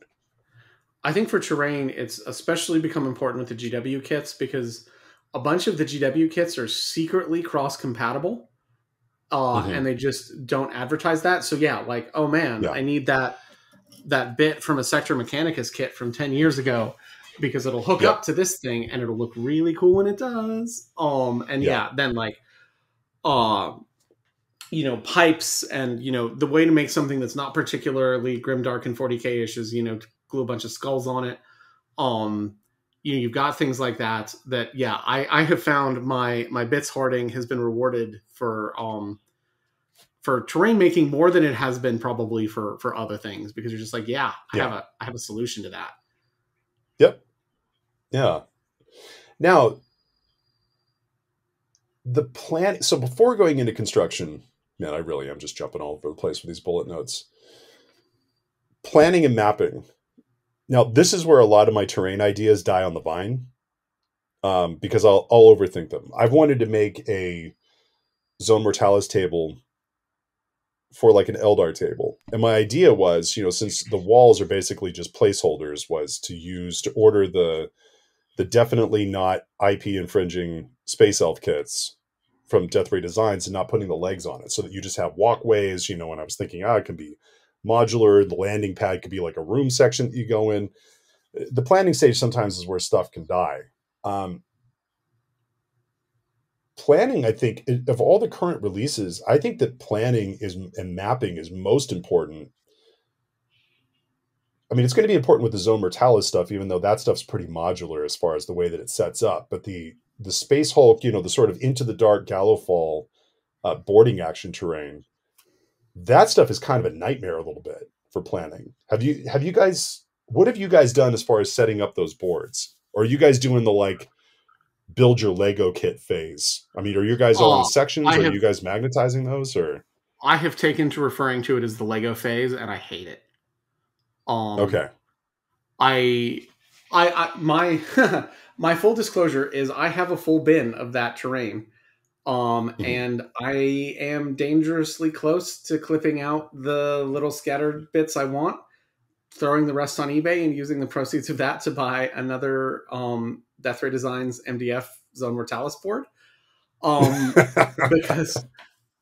Because it's really hard. And I dislike the difficulty of assembling it into maps. But I haven't had the chance, and this is the thing we did for some other stuff at the club, and I actually sort of want to do it for this, which is we had a terrain day, but what we meant by terrain day was figuring out what we wanted. So, for example, we've had a bunch of people, including myself, get interested in historicals. So I said I'd 3D print us some roads, and we sat down and figured out how many 3D printed roads we wanted. Like, okay, do we think 3 junctions is enough? How many crossroads do we need? And we end up with it's something like 16 linear feet of roads. And like I mapped them out. And I'd like to do, and like we sat there and was like, okay. And when we say we want a farmhouse, what do we want? And how much room does that take up? And, start thinking about things that way. I sort of want to do that for the boarding actions terrain, where we genuinely sit down and we go, are there some common structures, T-junctions and L's and things like that we can just glue, because it's a lot of work to assemble it that way. And I think that is planning hard mode. Whereas for a lot of things, you're just like, oh, I'll lay it out on the board, and I'm like, well, is this enough? Okay, I think this looks good. I want a big building over here. for 3D printing, it's mostly trying to decide what I want to print. And so like if I screw that up, okay, I'll just print more or like throw out a $5 piece of plastic. But I think the hardest one is the new boarding action stuff. I am not quite sure what to make of it. So this is one where I was overthinking it. And, a lot of this stuff came out.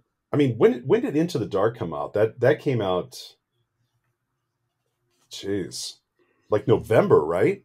Something like that. Yeah. That was right before like Operation Saturate the 7 years of rainfall in one winter. The reason why we haven't had an episode in 6 months kicked off. Yeah, I think we're like, these look pretty neat. And then like... Yeah.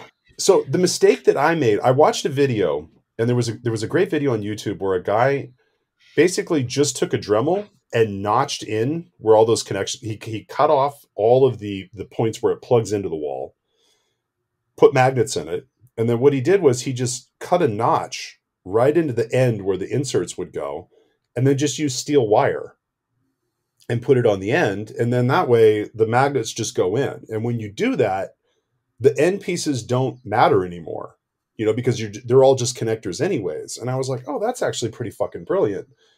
And then I tried it, and of course I tried to get too cute. So I went down, instead of using steel wire, I'm like, that looks a little janky, and I'm a terrain snob. I like to overthink shit. Let's see if I can make my life miserable. And I did.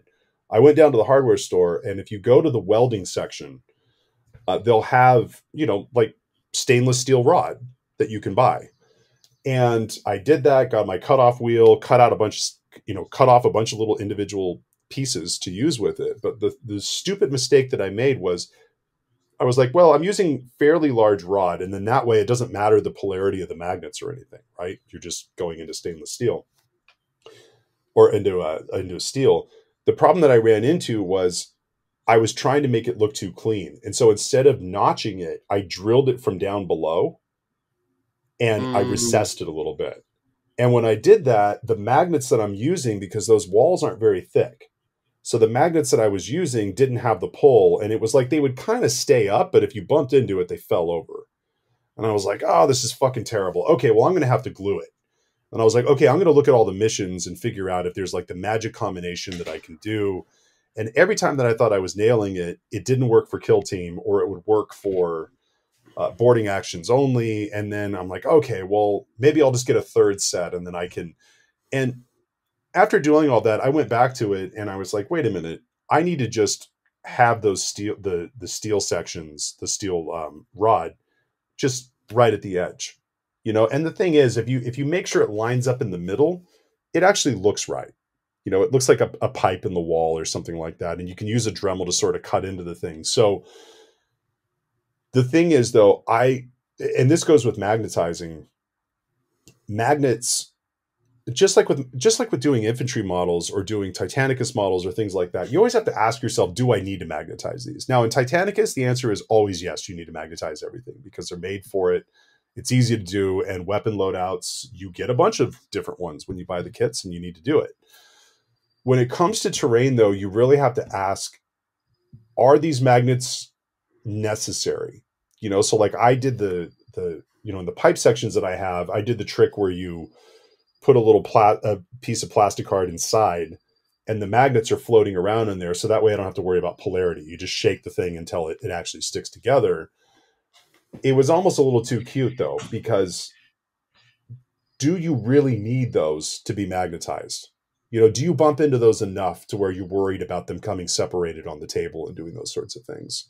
But like with this boarding action stuff, it absolutely is necessary to magnetize those. If you have a Dremel with a cutoff wheel, you can cut the slot, you can cut the steel rod the length that it needs to go, and just storing is going to be easier, and the Lego phase is going to be real quick, right? Yeah. Versus having to snap the corners on and the tops. That just looked like a fucking nightmare. When I saw that, I was like, absolutely not. And it wasn't even that the fit was really tight, because I'm like, look, you can sand those down, but I don't want to have all these pieces. The paint's going to wear off doing those sorts of things. Absolutely not. So in that case, the modularity is really important with that boarding terrain. versus like if you're doing, the new Imperial Ruins that they have that came out with the last edition starter. Those ruins are modular. You can stack them and do things like that, and it's great. But when it comes to the boarding action terrain, that stuff has to be modular. And I don't want to do the Lego building phase. I don't have the bandwidth or the time to do that. So I would rather. That's why I haven't touched any of these things. Is that it takes mental bandwidth to sit there and magnetize stuff. Just be aware of that. I had a. It's like X-Acto blades. That was also part of the. We haven't recorded in a while. I had a sweet trip to the ER where I tried to cut off the end of my thumb, painting something because the rules of X-Acto knives: use a sharp blade, don't cut towards you, and definitely don't do it when you're tired. I broke all three of those, and $600 later, they super glued my. I fucked around and found out, and you know what they ended up doing? They ended up super gluing my fucking finger. I was like, you know what? The answer to my problem was right next to me when I did it. God damn it! Could have done this myself. And I got to sit in an ER room until fucking 1 o'clock in the morning on a Sunday. Anyways, exciting. Yeah, I think so. So that's my thing with magnets. Issue with that terrain is exactly that. Is that like I think it needs to be modular. I don't like the Lego phase. The answer then is magnets. And where in my abundance of free time is I'm gonna spend a weekend magnetizing my plastic terrain. Yeah. And so I think that's why I haven't really dealt with it yet, is because I know the answer and it is magnetizing it, and I don't really know that I have time. Yeah. Or the willingness to do that. But yeah, it's that terrain, the planning for it's rough. Yeah. Well, but so this will be a thing when we go into the painting part of it. There's kind of an unspoken thing here when it comes to terrain. While that sounds mind-numbing, and you were talking about not wanting to spend a weekend doing that, my brain loves shit like that. Like, especially when I don't have work over the summer. Teacher summer is a very real thing. It starts in less than 30 hours for me. I love shit like that. Like it's terrain kind of taps into this repetitive, meditative, I don't know, section of my brain that drives other people fucking crazy. But when I'm in the mood for it, this is why I can pound out terrain like crazy once I get into a mode. It's kind of like the same thing where when I went to paint my Furians, I remember Colin was like, use stencils. And I'm so glad I ignored it, because hand painting all those little black flames, while that sounds like a fucking nightmare to people, that is my sweet spot. Before being diagnosed with ADHD, doing repetitive things on small miniatures was the way that I shut my head off and got it to slow down. It's the same thing. I can just sort of tap into the whole ADHD hyperfocus thing and just go for it. So a lot of people don't, when it comes to terrain, painting it, assembling it, and doing it is a very particular mindset. And I don't know how to tell you to get into that if it's not your jam, if that makes sense. And I'm saying that because I have a couple of terrain commissions that I have to finish up. These are the same ones I've been talking about for over a year and a half. Like, terrain destroys my shoulder when it comes to painting. We'll get into that in a little bit and how you want to paint stuff. But it's like, I paint a lot of terrain for people that are as good, and also people that are better at painting than I am. Like I painted a bunch of stuff for Colin because for him, it's not worth his time. You know what I'm saying? Like if he's painting his own terrain, he's losing out on commission money. He could be making a lot more doing that kind of stuff. And it's also a mindset thing. Like I'm able to sort of, like when we get into painting things, I'm able to ignore all the little details. Like Colin's painting style is a very crisp style, very detail oriented. And mine is, I'm much more of an impressionist painter, so terrain kind of just fits in with that. But I did the same thing with Austin locally. I painted a lot of his terrain. He's a better painter than I am, straight up. But when it comes to painting terrain, there's like a mindset that you have to get into in a mode with doing it. And we'll get into that when we talk about the painting part. So rant over. Side tangent. So, well, let's take it into painting. What are the tools of Yeah, the that trade sounds like a good for time. painting terrain? Yeah. Buy an airbrush. Yeah. The world gets better if you own an airbrush. Yes. Yeah. And importantly, I I think for can't even this, imagine. Yeah. importantly, you don't have to be very good at airbrushing for the world to get No. better because you own an airbrush. Because what you're really talking about is base coating, applying filters, things like that. You're not talking about like, oh, I have to figure out how to paint this orc's teeth with a tiny little nozzle and a fine detail brush. No, but you know what you can do? You can make this whole thing that's sitting in front of you teal right now. Yeah. Yeah. And so, yeah, I can't even imagine. And, here's the thing is, especially with terrain, and man, part of this comes down to I'm just lazy. This is going to sound weird. All the airbrushing stuff that I do with a Badger Patriot and a medium needle because the Yep. nozzle tip, I can't separate my nozzle tip right now. I mean, I can unscrew it to take the cone out and all that sort of thing, but the little fitting that it goes on at the end of the thing, I can't separate those, and I've been too lazy to order it.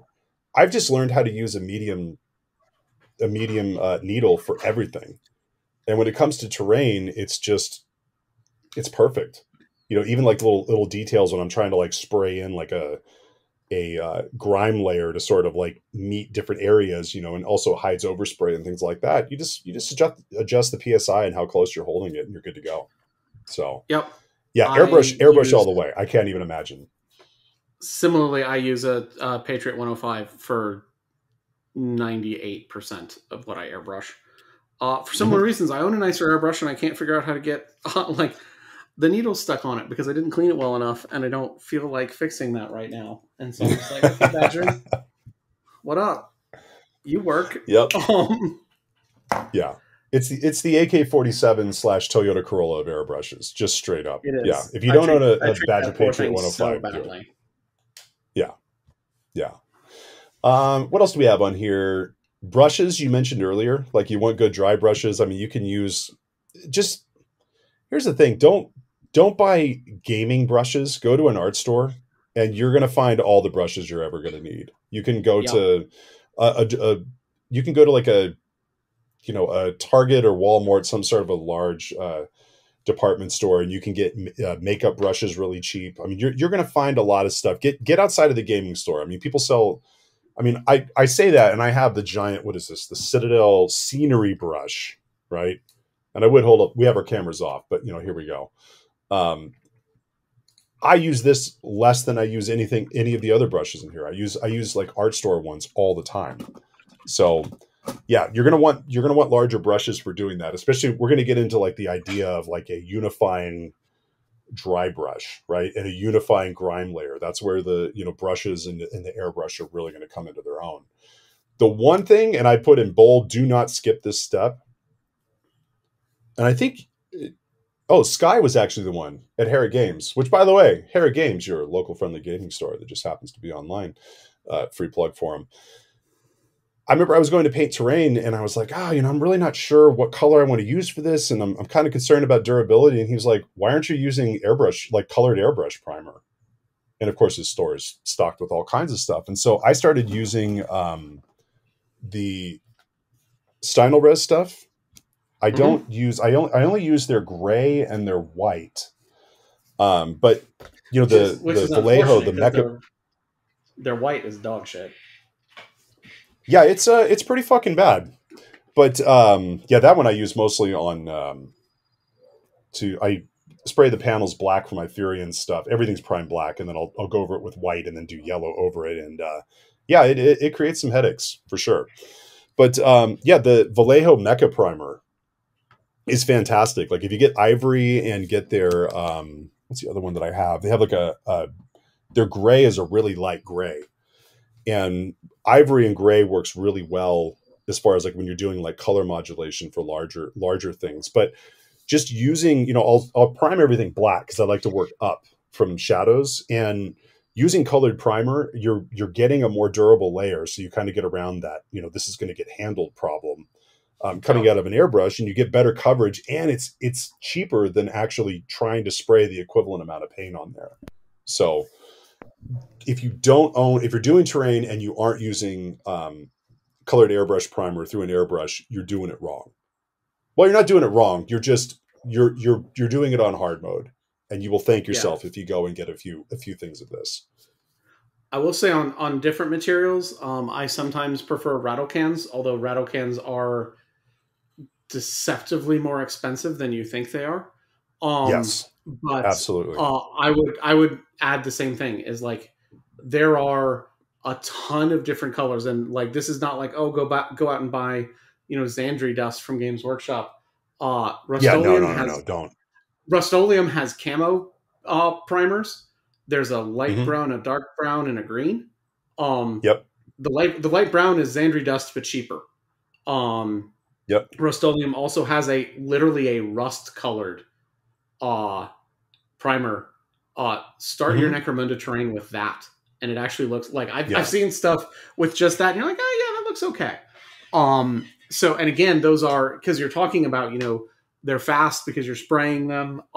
They're usually enamel primers, so they'll grip a yeah. little better. So like, don't be afraid to use those. And yeah, like this is again a material where it's like, don't buy wargaming stuff. You don't. No, Terrain doesn't deserve it. Um, no. Speaking of things that makes terrain better and that you shouldn't buy the wargaming version, uh, oils are real good for terrain. Yep. You go to the art store, buy the cheap beginner oils. I usually do sort of a black and a burnt sienna, and I use a green too. Um, Mm-hmm. Mix your own oil washes. There's a ton of tutorials online for mixing your own oil washes. It Mm-hmm. is it is easy mode for bringing terrain together, adding a tonality to it, sort of staining it. You get grunginess really well.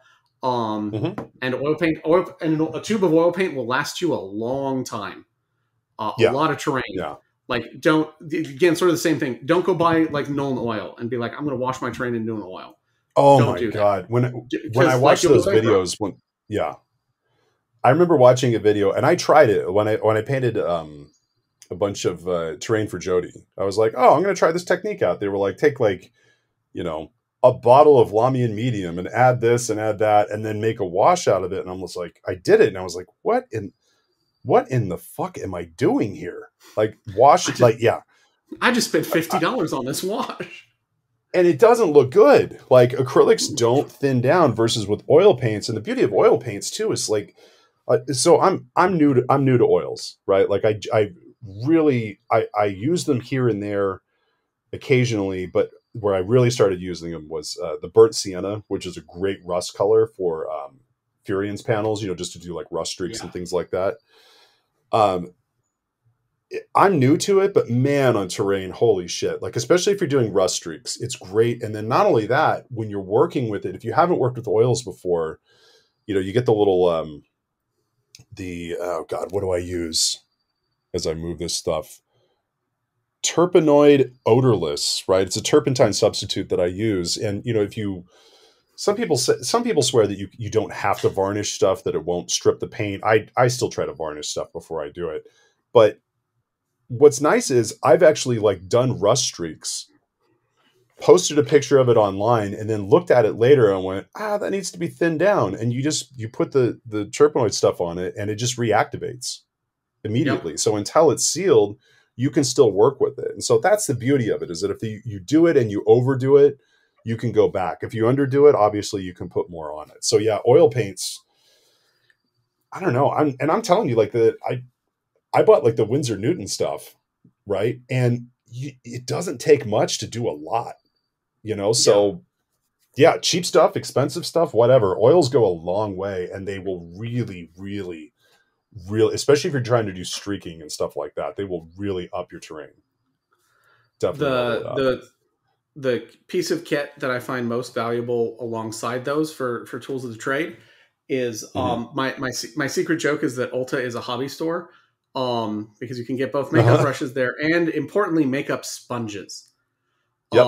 And one of the things I dislike about oils is the usual answer is, oh, and then just wipe them off with cotton swabs. And then you get little strings of cotton on everything. And I hate Jesus Christ. Yeah. Just get yourself some makeup sponges. They're cheap. They're absorbent, so you can often get away actually with the no thinner, no varnish approach to this, where you just literally just wipe it off. And you go through a bunch of them and then just go buy some more. Makeup brushes are great. Eyeliner brushes and things. There's little sponges for getting into the detailed places. It just makes your life easy. Yeah. And man, I remember watching a guy locally who's great hobbyist doing an oil wash on like a Spartan, and then broke out like an entire box of, like, I don't know how many fucking Q-tips are in one of those things, but doing the cotton swab thing, and was using that to roll off the oil on all of the surface. And that's why I didn't get into oil washes, because I watched that and I was like, there is no way in fuck that I care that hard, you know. And it was like basically just getting a pen wash, like you could, just break out a makeup round and you'll be done in a tenth the time. Yep. Now you have on here texture paints. I don't use texture paints that much. What kind are you using, and what are you using it for? I am super into texture paints right now, for a couple reasons. The first one is, as folks have probably figured out, I do a lot of my terrain 3D printed, which means a lot of my terrain has layer lines. And the best way to hide layer lines is to give your viewer something else to look at. And terrain does that. And texture paint does that. So I've used a couple. I've got essentially AK Interactive, a local store of mine, sells their stuff. And it is in their diorama series, but they're big things of paint, so they go a long way. And I've got a couple of them. I've got one for concrete that literally just comes out looking like concrete. So like you smear that on and it's done. I've got one that's sort of just a generic rough texture that is essentially the same as if you spread, gravel or something on it, but it's easier to go vertically with that. I've got one that I have referred to as my road mix because I just literally dumped enough gray paint in there that it looks like asphalt. And really all of this is, I don't use this on GW terrain. I don't use this on MDF terrain.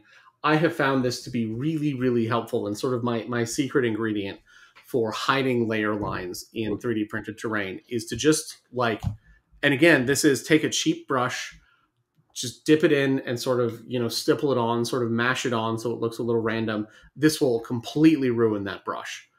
So don't do it with anything you're fond of. So just go buy some cheap brushes.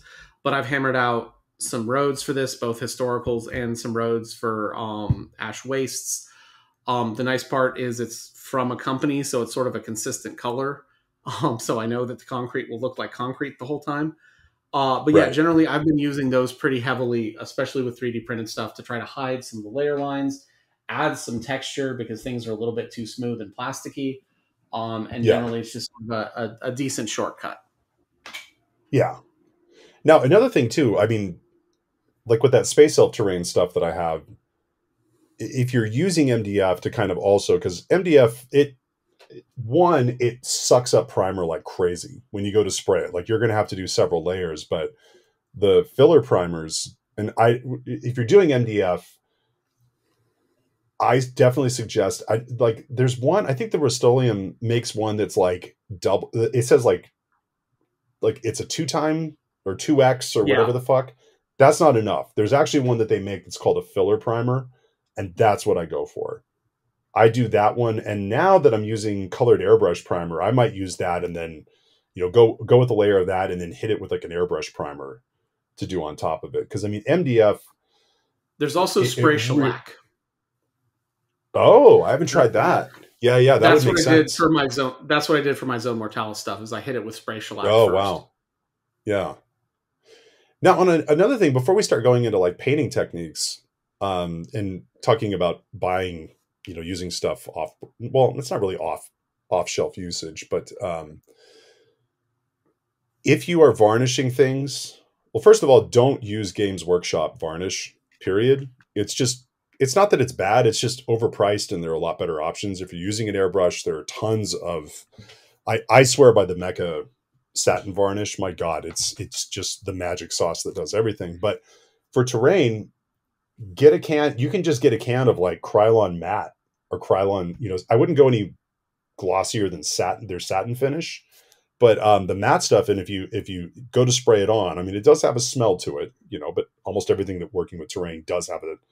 Everything when you work with terrain kind of smells like cancer to begin with, so you just sort of accepted that walking in the front door. But yeah, I mean, I just use, like when I did Carl's, I painted 2 Zone Mortalis tables. So it was like they're in 2-foot sections. So it was like total, it's like 8x4. And I just use Krylon matte for that. And it does a great job on it. And you do need to varnish these things, because especially if you're using, enamels and acrylics and all sorts of different things, you can have different gloss layers on top of just need to protect it, because models are going to get put on top of it. It's going to get pulled in and out of crates. You need to seal it. Yeah, I do the same thing. I use Krylon matte. If I'm pretty sure it's going to take a lot of wear and tear, I'll do a Krylon gloss coat and then a Krylon matte coat. Yeah. But yeah, like just rattle can varnish is the solution to this, and you can make some of this stuff pretty bomb proof that way. Yep. Now, for the actual painting, now I feel bad because me not being an artist will really come through here. So I'm hoping that if you are an artist, you're going to be triggered by my absolute lack of proper terminology for doing any of this stuff. But we were talking about earlier about how when you go to paint terrain, you need to think of it as a backdrop. So just like if you're looking at a Bob Ross painting, the trees in the foreground are going to have details on it. The ones in the back, you're going to have the impression of a tree. So you don't need to paint. If you're painting a diorama, you need to paint every single pipe in detail on that little wall section. But otherwise, you're trying to give as many details as you can. The more details that you paint, the more that you shrink the scale down, if that makes any sense. So like the more details that you start picking out and making crisp and doing that, the smaller you make it look. So you have to really think about where you're directing the viewer's eye, like anything.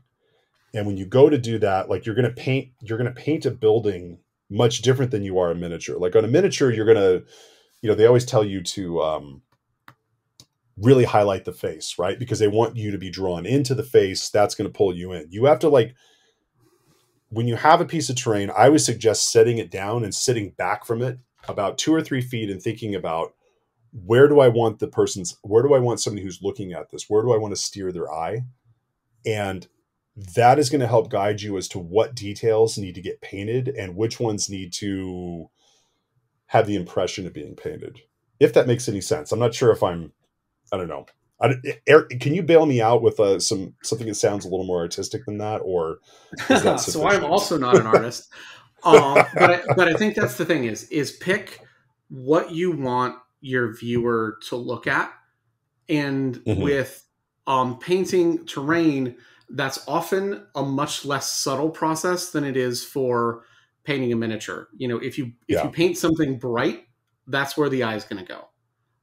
So like one of the things I've said, I think it's in the 3D printing episode, and I've just mentioned it, is give your viewer something else to look at that's not layer lines.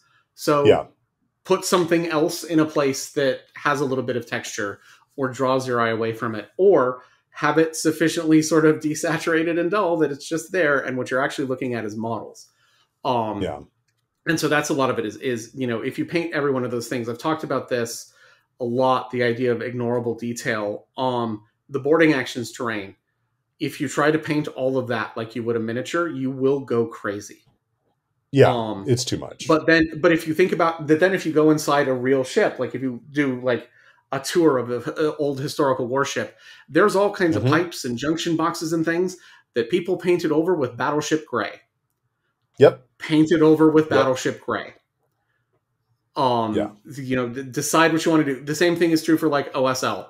If you want to do a little bit of a lighting effect, maybe it's over a door, not every single light on the building. No. The one thing that Because you Games want them to look Workshop at the stuff, door. because you want them to Yeah. look at the door. One of the great Yeah. things Games Workshop does do is a lot of their buildings are essentially framed in metal.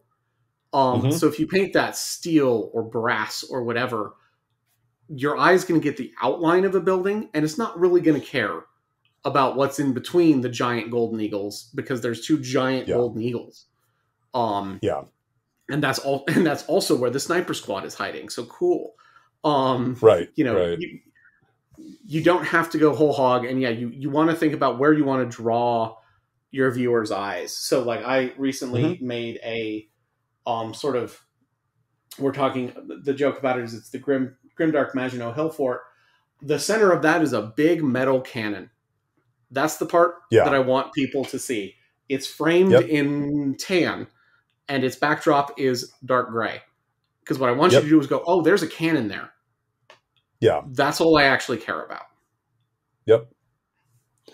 Yeah, and that's in going. It's always tricky because if you have a very specific idea for your table, do what you got to do. But if you look at almost all of, I mean, if you look in a White Dwarf at a battle report, or you look at terrain that's well done, it's almost always, and this goes, this just to reinforce the backdrop thing, you want to use neutral colors, right? Because anything that clashes is going to look a little bit weird. And so, like, as an example, my Imperial City ruins from the last, whatever the last starter box was, that came with the terrain and everything, or was that in a Kill Team box? I don't fucking remember. It was a few years ago. But when I painted that stuff, when you look at the buildings, I want to say I started with like a Vallejo Panzer Gray, which is this kind of greenish. It's gray, a charcoal that has almost like a greenish to it. And then I went over with Game Air Somber Gray, which is closest to like a Space Wolves Shadow Gray or that sort of a thing. And then went over it with a bone color after that. And so what it was doing was just kind of adding a little bit of depth to, it reads almost white with a little bit of weird backdrop to it. And then when I go to do like the shading and grime and things like that, I thin down, oh my God, I just use inks like the DR inks, right? Thin that stuff down, but I'll mix in a little bit of that shadow gray. So it's like a brown ink with this kind of blue gray. And when you mix them together and thin it, it becomes this kind of really desaturated kind of thing, or like my industrial terrain, I paint it like in the same green that I use as my Death Guard, where it's this really desaturated green. I'm using the Minotaur, what is it, like sewage water and like some kind of dead skin or something like that. I'm saying this and I have it right in front of me. Pestilence flesh, sewage water, and the main green is swamp ground, right? But you're always trying to use these neutral colors just to, you want it to look good, and you want it to have color, and you want it to have depth and everything to it. But again, you want it to be the backdrop. You don't want it to steal away from, my white and red world eaters that are running around on top of it. You want them to be the star of the show, and you don't want it to clash. So just keep that in mind when you're going to paint these things, is that you really are creating the frame, and that you're going to have to adjust your techniques based on that. Yeah, If like I've gotten a ton of compliments on my Zone Mortalis board, and when it comes down to it, that is Minotaur concrete gray, with a little spray of red on all the little alert lights, and then a De La Rowney brown ink on the bottom to represent sort of that the bottom is a little bit dirty, and that's about it. Yep. And that I did get into a very sort of Brian Harvey-esque zen, like I now have a muscle memory for how the crossbars work and how to paint them. Yep. So like little things like that, your terrain doesn't need a second edge highlight. Is I think a lot of it. Play with color modulation, play with texture, play with, desaturating things to help that, like, it'll look good and fade into the background. And that's really, I think, the best terrain. is Yeah. ones that look good but are primarily there supporting the miniatures. Well, in this, especially if you're, I'm a lot of these things that I'm saying, I'm just assuming that you're airbrushing, because you really should if you're getting into terrain and you like to, and especially if you want to paint a lot of it. But the color modulation thing, I cannot stress enough. Color modulation will help to make something look big. If you have a large flat surface and it is one flat color and just shaded around the edges, it's going to look small. Versus if you have my favorite thing to do is, like, if I'm doing stone, is to use like a dark or a mid-tone gray and then almost like a whitish color over the top of that. And then what I like to do is spray like a light um, bone color, and thin though, where it's almost like I hate to say a filter because it's really not, but you're creating modulation between white and a light kind of bone or ivory color with gray as the shadows in there. And then when you add like the browns or, desaturated browns for shading and things like that, you just don't want a flat regular surface because it shrinks the scale down a lot. Even like when you're painting a small building, like the little Titanicus ones, where you want the eye to go, you want to over highlight that as far as what you're spraying. And when I say over highlight it, like, don't do edge highlights on there to bring out the color. Like, you want the modulation to go from a dark gray on the corners to, a light gray all the way up to like a bone or something like that. And then you can do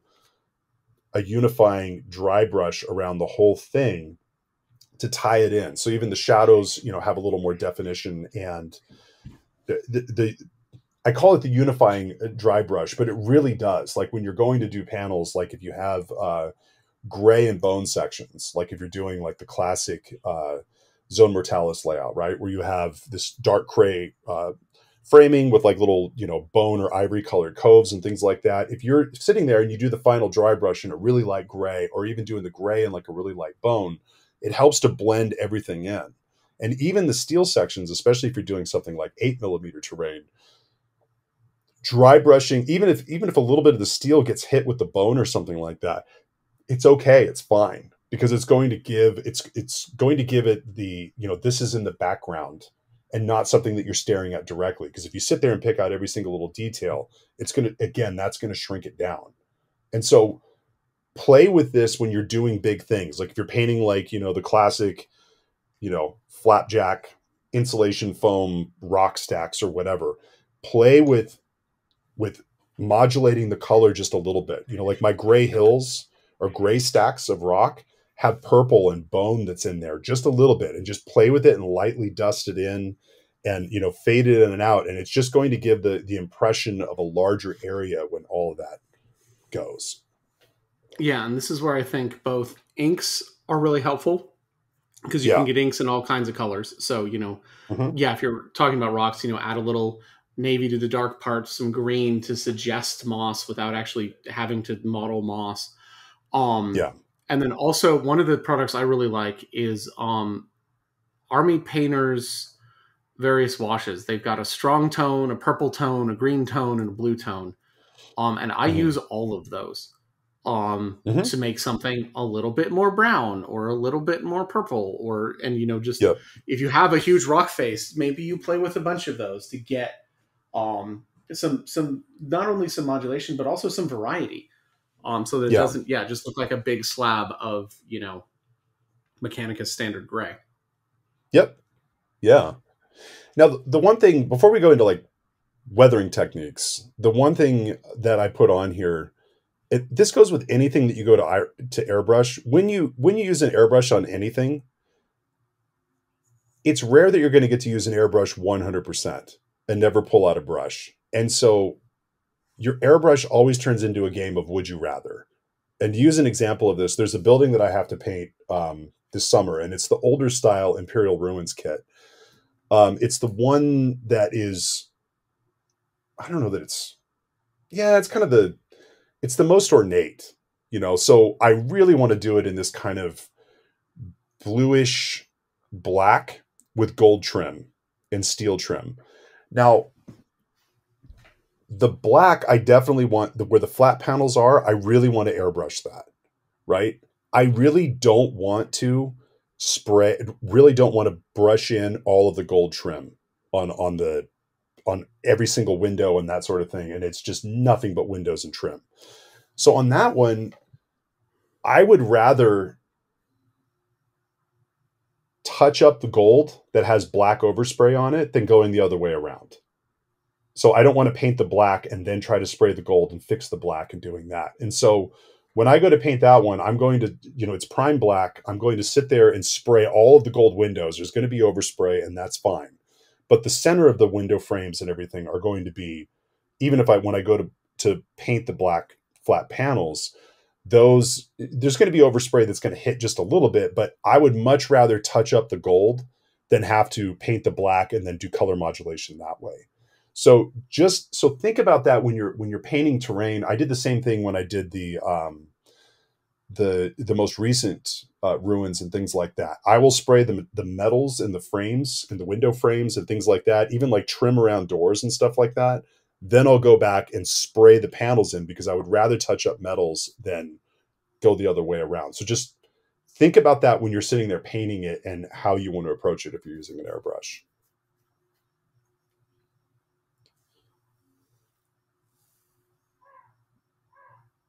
Yeah, I have no clever thoughts on that. Oh, okay, good. I was like, oh shit, did Zencaster take a dump on us? No, we're still good. We're still good. Well, let's close out the last part. So this is the part where terrain really comes alive and in the weathering stage. So the first thing you put on there was chipping. What's your go-to for chipping? So my go-to for chipping is a sponge. I store all my stuff in KR cases, and so I've got a lot of blue foam pullouts and stuff that I use. I have tried to be clever in a couple different projects with, I'm going to use the salt method where you sort of wet the surface and then sprinkle rock salt on it. Yeah. I tried for the boarding terrain for my club. I did hairspray chipping, and that just, I hate it. Yeah. So every time I try to get clever, about halfway through the process, I'm like, I could have just used a sponge and been done by now. Yep. And so, yeah, I just use sponges. And I think generally speaking, chipping is again, one of those somewhat less is more strategies. But it does get you, that does add some of the detail you've been ignoring back, because high parts will catch sponges more, edges will catch sponges more. So you will get some highlighting of metallics on things. You will get some wear on doors and windows and hatches, even if you didn't go back and sort of do anything with them. You get some of that detail back with sponging, which is a nice sort of bonus to chipping. Yeah. And then on top of that too, when you go to do the chipping, if you sit there and let's say it's a light gray, or I don't know, I'm not doing sponge chipping on my Furions. I mean, those are yellow panels, but I mean, I would just paint on the little scratches and things in like a dark brown, which you would do that with the sponge, right, on a larger flat surface with terrain. But if you look at it and you're like, oh, it feels like it's kind of just missing something, you can go to the larger ones, and then just if you do a really light highlight down at the bottom of the larger sections, it will give that really chip paint effect, and it really comes to life. It doesn't take that much work. If you get a small brush, have some paint on a palette, you can sit there and hit some of those points and just do it until it looks the way that you want. You don't have to do every single one, but do the ones where it's going to actually add some value, and do that in areas where, on a door, like you're mentioning, do the lights above a door or next to a door or something like that. Where do you want the eye to go? Bam, right there. Or if it's on a corner piece, like you want people to look at that and not the pipes that you didn't pay attention to, do it there, that kind of stuff. So just use chipping not just as a way of making it look good, but also use chipping as a way, again, to steer the eye where you want them to go. I 100% agree with that one. So, and I think one of the keys there is chipping doesn't have to be metallic. People often think of it as being metallic, but if you want, and you can get some very high contrast out of this, chip it in what you imagine the primer for that surface would have been. Yes. A classic one for German tanks. German tanks were primed red. So Hmm. so if you ever see a very, very red primer color, that's for the military scale modelers. So do your chipping in red. I Yep. have some of my Imperial Fists. The chipping is in sort of a shadow gray. Because Hmm. again, imagine something like ceramite is more of a dull gray, and it was probably primed that way. And there you Right. get like yellow and dark gray is a pretty high contrast thing, so that will again draw your eye towards that. Um, so yeah, it doesn't have to be metallic if you're like, man, this thing is really not, there's certain values of gray where if you chip them in metallic, you're just like, okay, I can't see anything. Pick another priming color, and say, well, that's what's underneath it. Or rust or something like that. Yeah, absolutely. Next on here we have I call it the unifying dry brush and getting your grime game on point, because it really does tie the room together, much like the rug. Um, I can't emphasize this stage enough. Is that especially? I mean, don't go crazy on metallics and things like that, but for hills or buildings, especially if you're using neutral tones, like I like to use that desaturated green for like the floor panels next to the kind of gray to shadow gray to bone, and I can use the same sort of dry brush lightly on some of those areas, and it helps to kind of tie it in. Again, I use the same technique on these little tiny Imperial the Titanicus Civitas buildings because I found a formula that works and I don't have to think about it. So I just go right back to it. And the dry brushing thing works, for just picking out corners and things like that. It works perfectly fine, but just come up with some sort of a way to, you're going to want to weather, if they're ruins or even like a clean city or something like that, or like on a ship, you can hide a lot of sins by spraying a thin down ink with like another, paint mixed into it that's thinned down that will help desaturate it, but create a nice little line. And you can even do lining too if you want to, using, if you don't have oil paints on a building, you can, thin down some wash and use like oh man, I don't know what how you would describe the gauges on these, but use you don't have to use a detail brush, but you can use like a smaller brush. I think like Games Workshop, they call it like a standard brush or something like that. And just do a little bit of lining on the panels, and you can help kind of clean up where some of the mistakes have happened. And also do lining more where you want the eye to go. Use it to direct stuff. So if you have to use it to hide stuff, you can, or if you want to steer it away from stuff that you don't have a way of hiding, line something where you want the eye to go, and it'll help to kind of work there. So have you used oils for lining? So yeah, I that's what I started using oils for and enamels is Mhm. I took a Titan painting class with or I suppose a night painting class with Caleb Wissenbach, and he showed Mhm. us how to do panel line washes with thin down acrylics, and he's like, by the by, enamels just do this better, but I didn't want to have you all go get a whole second set of materials for this. Oils Right. and enamels are another place where you're going to want different brushes because they will Yeah. destroy your nice painting brushes. Just go get some synthetics. I Yep. use it for lining. I use it oils a lot for uh, patinas. I believe it's either I think it's a Thailand 502, which is an AK brand. Mhm. Has a oil called Starship Filth.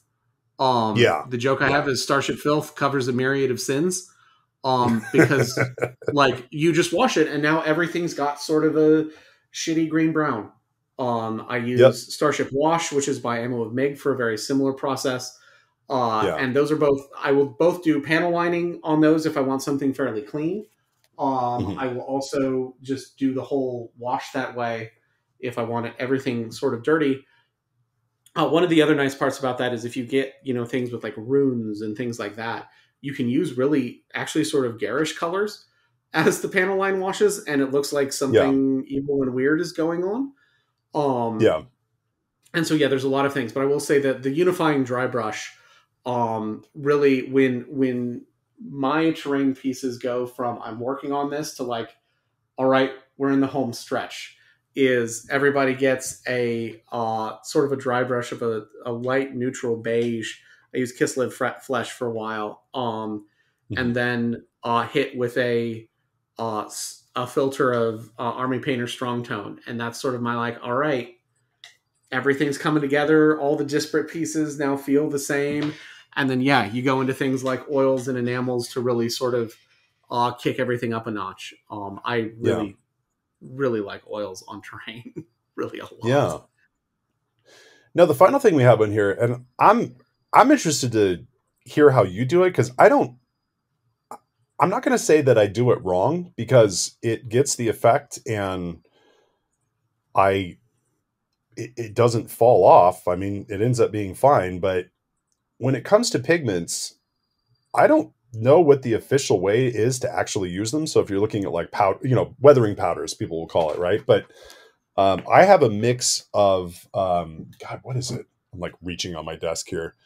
Secret Weapon pigments. They're rust orange. I mix that in with a what is it? Vallejo. I think it's like a burnt umber or something like that. I have like a little mixture that I do, and it is the perfect.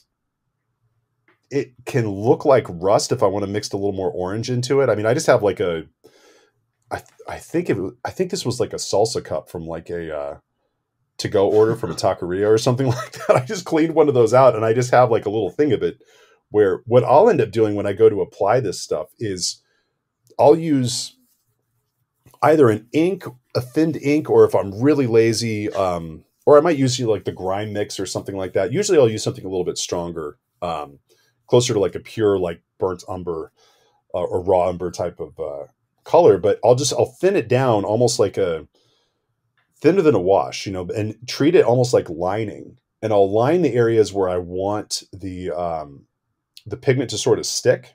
So if there's like a cluster of rubble or something, I'll sort of just like do a lining around it. And if it's something that I think will be fully dry in like 20 minutes or something like that, I'll let it sit for about 5 minutes. Usually I'll start on one section of the model and work towards the end. And by that point, it's still tacky, but not completely wet. I'll take a brush, a larger brush, like I think the one that I use is like an old Games Workshop tank brush or something like that, more of a flat bristled one. But I'll put it in there in the powders and just sort of mix it around, and then beat it on the edges really quick to get it off. And so I'm actually dusting it over the areas, and the wash will actually, whatever I'm using to line with will actually hold the pigment in place without muddying it up as I'm running it over, if that makes any sense. And I'll just kind of blow on it to get the stuff that isn't going to stick off.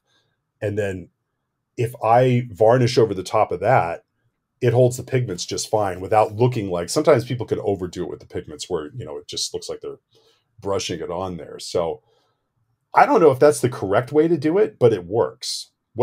What's your method for pigments and getting them to stick? So I don't think there is a correct way. I think the key for pigments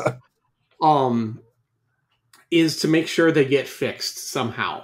If you're doing a diorama, you can get away with not using pigment fixer and getting that very dusty feel, which is great because no one's ever going to touch it.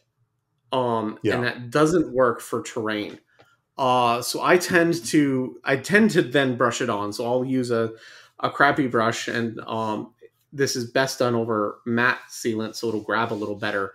And I do literally just brush a couple colors in layer wise, like just literally sort of grinding them into the model. I have sort of a darker brown and then a couple lighter brown tones. And then if I want sort of a more city feel, I have concrete dust. And if I want something else, I've got something else. Then what I do is if I want to feel really secure about it, a couple different companies sell a pigment fixer that's essentially an enamel, and I just let that absorb through capillary action, and that fixes it. And then it's not going anywhere. But it's also it darkens it up a lot. And so the other way that I've been experimenting with recently that's worked pretty well is you need a lowish percentage isopropyl alcohol for this. So I have a 70% one because it's got to stay for a little bit. It can't immediately evaporate. And I put it in my airbrush and I airbrush it at like a ridiculously low PSI. So like 10, maybe 5. And really what I'm just trying to do is I'm just trying to sort of saturate the area with isopropyl alcohol, and that will also work as a pigment fixture and then evaporate. And it preserves the color a little better, and you keep things there a little longer. But I think the two important things are it's got to be fixed, regardless of how you do that. It's got to contact a liquid that'll act as a pigment fixer. And the other thing is until it is fixed, you cannot varnish it. Right. If you just spray over pigment with a varnish, if that's airbrush or rattle can, it'll disappear. And it is the weirdest thing. You will feel like you have heavily varnished, you will heavily pigmented something. You're like, surely I'm far enough away and at low enough PSI, and you'll do it and it'll just vanish. Yeah. And so, yeah, it's a weird thing because it sort of takes place after you're done with the model. You know, you've varnished it, you're set to go, and then you're going to do this other thing and then spray some alcohol on it. Yeah. But that's how I do it. There's a lot of different ways. You can actually do it as a wash. You can like basically put pigment in fixer and like slather it on stuff, which is really good for like rust that's just like everywhere. So there's a lot of different methods. I don't know that there's a right one, but you just, especially for terrain, it's got to be fixed because otherwise it'll just wear off and then people will have pigment on their fingertips, and that's weird. Yeah. Yeah. So let's close out with man, this is the section of terrain that I think people engage with the most because most people don't pay through terrain. Purchasing it. So we'll start with Games Workshop stuff. And I'm going to throw this piece of advice. I'm a guy who has a lot of terrain. I never buy Games Workshop kits for terrain unless this is a large set. You know, so like oh my God, I can't remember what the name of it was. There was like with the discounted Herrick Games, I think it was like $85 or something like that. It was this is the starter terrain for 9th edition or whatever it was that came with the starter box. I will buy those, but when it comes to I'm going to buy a single building, I'm going to buy a set of pipes in a box. Absolutely fucking not. Like for me, it needs to be like when the kill team was it not Moloch, it was the one with the Nockmund, the one with the Corsairs and something else in it. That one came with a bunch of the industrial terrain. All the industrial terrain that I own, there was one box that I bought, and I was just like, my God, I paid $75 for this. But if you buy their terrain in their sort of value-added sets, that to me is the only way to do it, because otherwise you will pay. I understand the mentality of I'm going to buy a thing and then paint it before I buy another thing because I don't want to have a backlog. I say embrace the backlog and just get it in big sets. Whenever there's a big set for, this is the Necromunda box or something like that. That's the way to buy this stuff, because if you buy these kits individually, it will bankrupt you. Yeah. Big kits, kill team. One of the best things to do is if folks are splitting kill teams, be like, hey, does anyone want the terrain? Yeah. And often you'll be like, if I throw you $20, can I have the terrain? And people will be like, yes. Please get this out of my house. I very rarely buy GW kits piecemeal. The last one I bought, I think, was the Ferrotonic Drill, the Gene Stealer Cult's drilling rig, because I thought it was awesome. And they discontinued that, didn't they? Yeah, it was going out of production. I wanted that so bad. And I found one in my local game store after it got discontinued, and I was like, yeah, I'm going to need to buy that. But that's the last one I bought. Buy them in sets. Occasionally they'll have Christmas deals and stuff like that. Yeah. Big boxes of terrain are the only way GW terrain won't like absolutely murder your budget. Yeah. Man, the drill set thing I wanted so bad because I really wanted to combine. Doing a pure industrial table really doesn't make for a very interesting game, but I really wanted to do like a mining world, combining, like incorporating those things into, the insulation foam rock structures and things like that. And I just, that's the one that got away. I really wish I picked up like two of those. I decided I didn't want one, and they discontinued it. And then they came out with the like Sector Frontieris range, and I was like, shitty mining town terrain. And then I was Yes. like, Yes. but then I needed a drill, and they Yeah. discontinued that. I looked on eBay and was like, okay, I Yeah. don't need a drill that much. No, And nobody then needs to drill I that found much. one in my local hobby store, and I was like, yes, absolutely, I will have this. Fuck yes. Well, we kind of went through. We already went through our favorite products for terrain painting. I think we're good there. Yeah. Now, I think this is an I do important want to one. So, note yeah, I do want to note one more thing on GW terrain, which is weird. yes, GW kits don't appreciate in value over time. Their terrain right. pieces seem to. So as Mm, annoying as I find it, there is sort of a like, if you go back and are like, oh man, I really like this old piece of terrain GW has. That stuff is always ludicrous on eBay. When yeah, the models from that same era are like, I will give you $5, send me your entire Space Marine army. right, Um, right. which is so frustrating. It's just an annoyance of mine because there's a mythic. What is the Dark Angels piece of terrain? The Fortress of Redemption. Oh There's yeah, one the of old those Fortress of Wind. Yeah, that my brother gave me for Christmas one year. It got yeah. packed away because I was in college, so it was in my parents' house.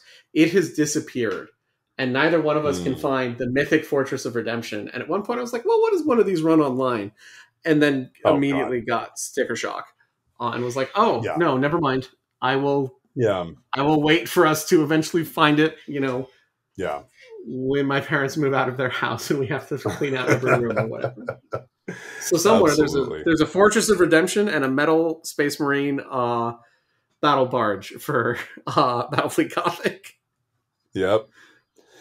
Now, so to close this out, I mentioned before that I am very much a snob when it comes to non-games workshop terrain, and it's not because I feel like Games Workshop does make great terrain. That's the thing. Like, it's really good looking stuff, but it's not that this isn't like I'm loyal to a brand or whatever it is. It's just once you start going in, the terrain matches the aesthetic of the models. And so when I go to non-games workshop companies, the ones that make stuff that is almost copyright infringing are the ones that I tend to steer towards. So like if we go through our favorite non-games workshop terrain companies, like for me, Death Ray Designs, we've mentioned a couple of times, the definitely not Eldar Space Elf terrain sets are fantastic. Their Necron set is really good too. I mean, you mentioned you have the Starship one from them, correct? Yeah, they have three sort of sets. There's Dreadbolts, Derelicts, I think something called Star Striders, which is like when those first sort of Zone Mortalis esque kill teams were coming out. They did this, and there's another one that is sort of Fallout inspired. That are all compatible Yeah. with each other. They have a new one that's definitely not Gallo Dark. Oh yeah. Where the pieces are a little where the pieces are a little skinnier. Um, Yeah. Definitely. those I really like because again they evoke that same feeling. You're never going to look at those and be like, well, that's not Zone Mortalis terrain. Yeah. But it's a good percentage cheaper than trying to do it. I did the price comparison back when Forge World did it, and then it was ridiculous. The plastic kits from GW aren't that much less expensive than the resin Yeah. ones. So it Yeah. remains still cheaper. It's modular, which is nice. I found that the GW Zone Mortalis things sort of need to be on their tiles, Mm-hmm. and these ones don't. So yeah, I Yeah. really like Death Ray Designs. They're also really nice guys. Yeah. Yeah. I was gonna mention that the Heresy group that plays like in the South Bay, like in San Jose, one of the guys that plays with them, Bob, is actually in Scotts Valley, pretty close to me. Goes to like a lot of our Titanicus events and things like that. They actually contacted Death Ray Designs and said, "Hey, we're a club. We want to make a bunch of Zone Mortalis tables. Can you give us a bulk deal?" And Death Ray Designs did. They gave them like there was some sort of like a club discount or something like that, and just everybody chipped in and they bought a ton of this stuff. And then they had a day where they all got together, glued it all together, and then they had another day where they just sat there and hammered it out. And had I can't remember how many guys showed up to do it, but they had a bunch of guys show up and paint this stuff. So yeah, Death Ray Designs, and then they always this is a little ways out, but if there's a set you're eyeing and you can wait, I mean, they always have like a great Black Friday sale where everything's like They have 30, they have a 40% great off. Black So, Friday sale. yeah. Similarly, I had emailed them. I had seen, I think it was the Narrative guys, had a really cool like jail cell door that they don't Mm-hmm. sell. And I was like, hey, would it be possible to get a set of those? And they were like, yeah, sure. And Yeah. so like they made me 3 of them. So yeah, no, they're awesome. Some other ones I really like. Printable Scenery is a company that does, one of the things I've said a lot is, 3D printing, what you want is people who know how to design terrain for 3D printing, not people who are wanting to emulate GW's injection molded plastic, because that way lies madness. Yeah. So Printable Scenery does a lot of different scenery. A lot of their stuff is high fantasy. Also, it works really well for elves and things like that. Club member, his daughter plays Ideneth, and I printed them a cool elf tower thing. They make a lot of, I think, I mentioned sort of scenery that doesn't have rules. So like all my road sets are from them. I have a river from them that I really like. They do have some grimdark stuff that's sort of demony. If you wanted to do they have a corrupted, what am I thinking? A corrupted cathedral. They've got a couple ruined sort of cathedrals and things like that that are more historical. So they're just really good for a number of different sort of eras, some of which are grimdark and some of which are not. And then also a company, 3D Alien Worlds, which I think I mentioned in the 3D printing episode. They do some sets. They do a Necron set. They do a Tau set and an Eldar set. And then they've also, my personal favorite is they've got a Samurai set, which is the basis of my Defense of the Inner Palace. And again, they've got a really good intuition for how to design things for 3D printing so that the textures of the buildings work with 3D printed layer lines. A lot of really cool stuff for them. So I really like them as a company too. And I believe that's just a single person sort of doing their own small business thing. So like their samurai set is they've just gone around Japan taking pictures of cool samurai buildings and then making models of them. But again, I like them a lot for what they do, and it's reasonably priced. Now, for Titanic, is it Grimdark Terrain? Is that who I'm thinking of that does? That's who you're thinking of. Really Grimdark Terrain. Yeah. The answer for Titanicus Terrain that's not from Games Workshop is Grimdark Terrain has a Patreon. Yeah. Or I think it's actually not a Patreon anymore. It's just their site. They do 3D printed stuff. It's great.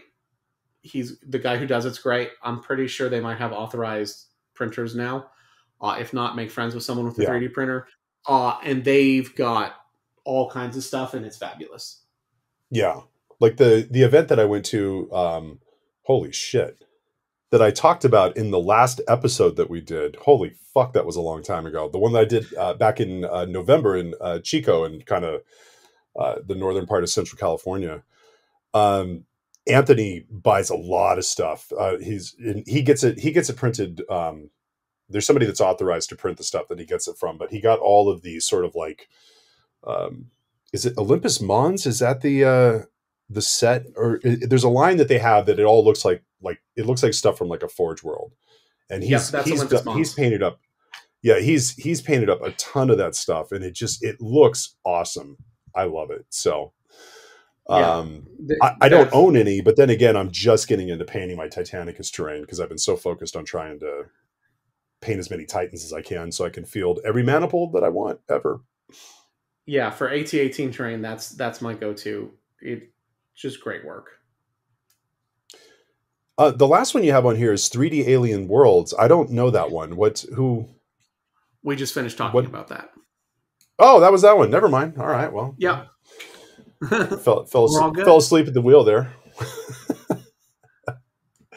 Well, man, I'm looking at this and I'm like, man, this segment that we're doing right now is 1 hour and 22 minutes here in a couple of seconds. I guess this is what happens when you don't record for half a year. Yeah, when you don't record for 6 months and you pick an episode we're both passionate about, we talk a lot.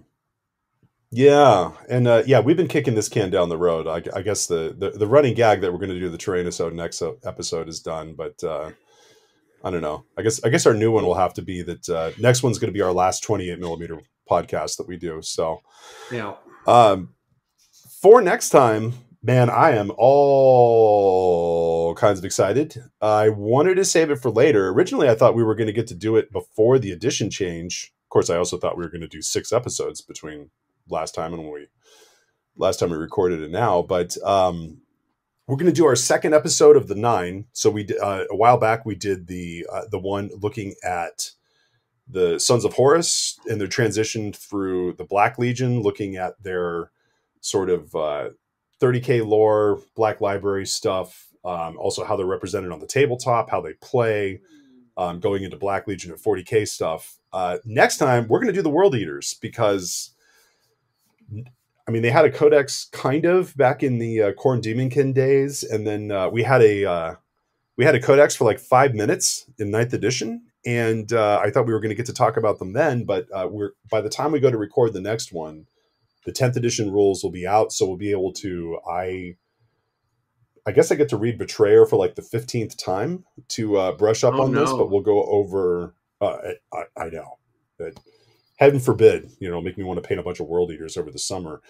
We'll go over the lore of the 12th Legion, their transition into. Well, I wouldn't say the transition. I would just say that they just allowed themselves to freely express themselves a little bit more, straight into the grips of Khorne, and how they translate to the tabletop, and look at the sort of evolution of their rules, including when Blood Tithe came back for like 5 minutes and they had a codex, and what that looks like in 10th. So I am stupid excited for that. Lost to the Nails will finally live up to its name with that one, and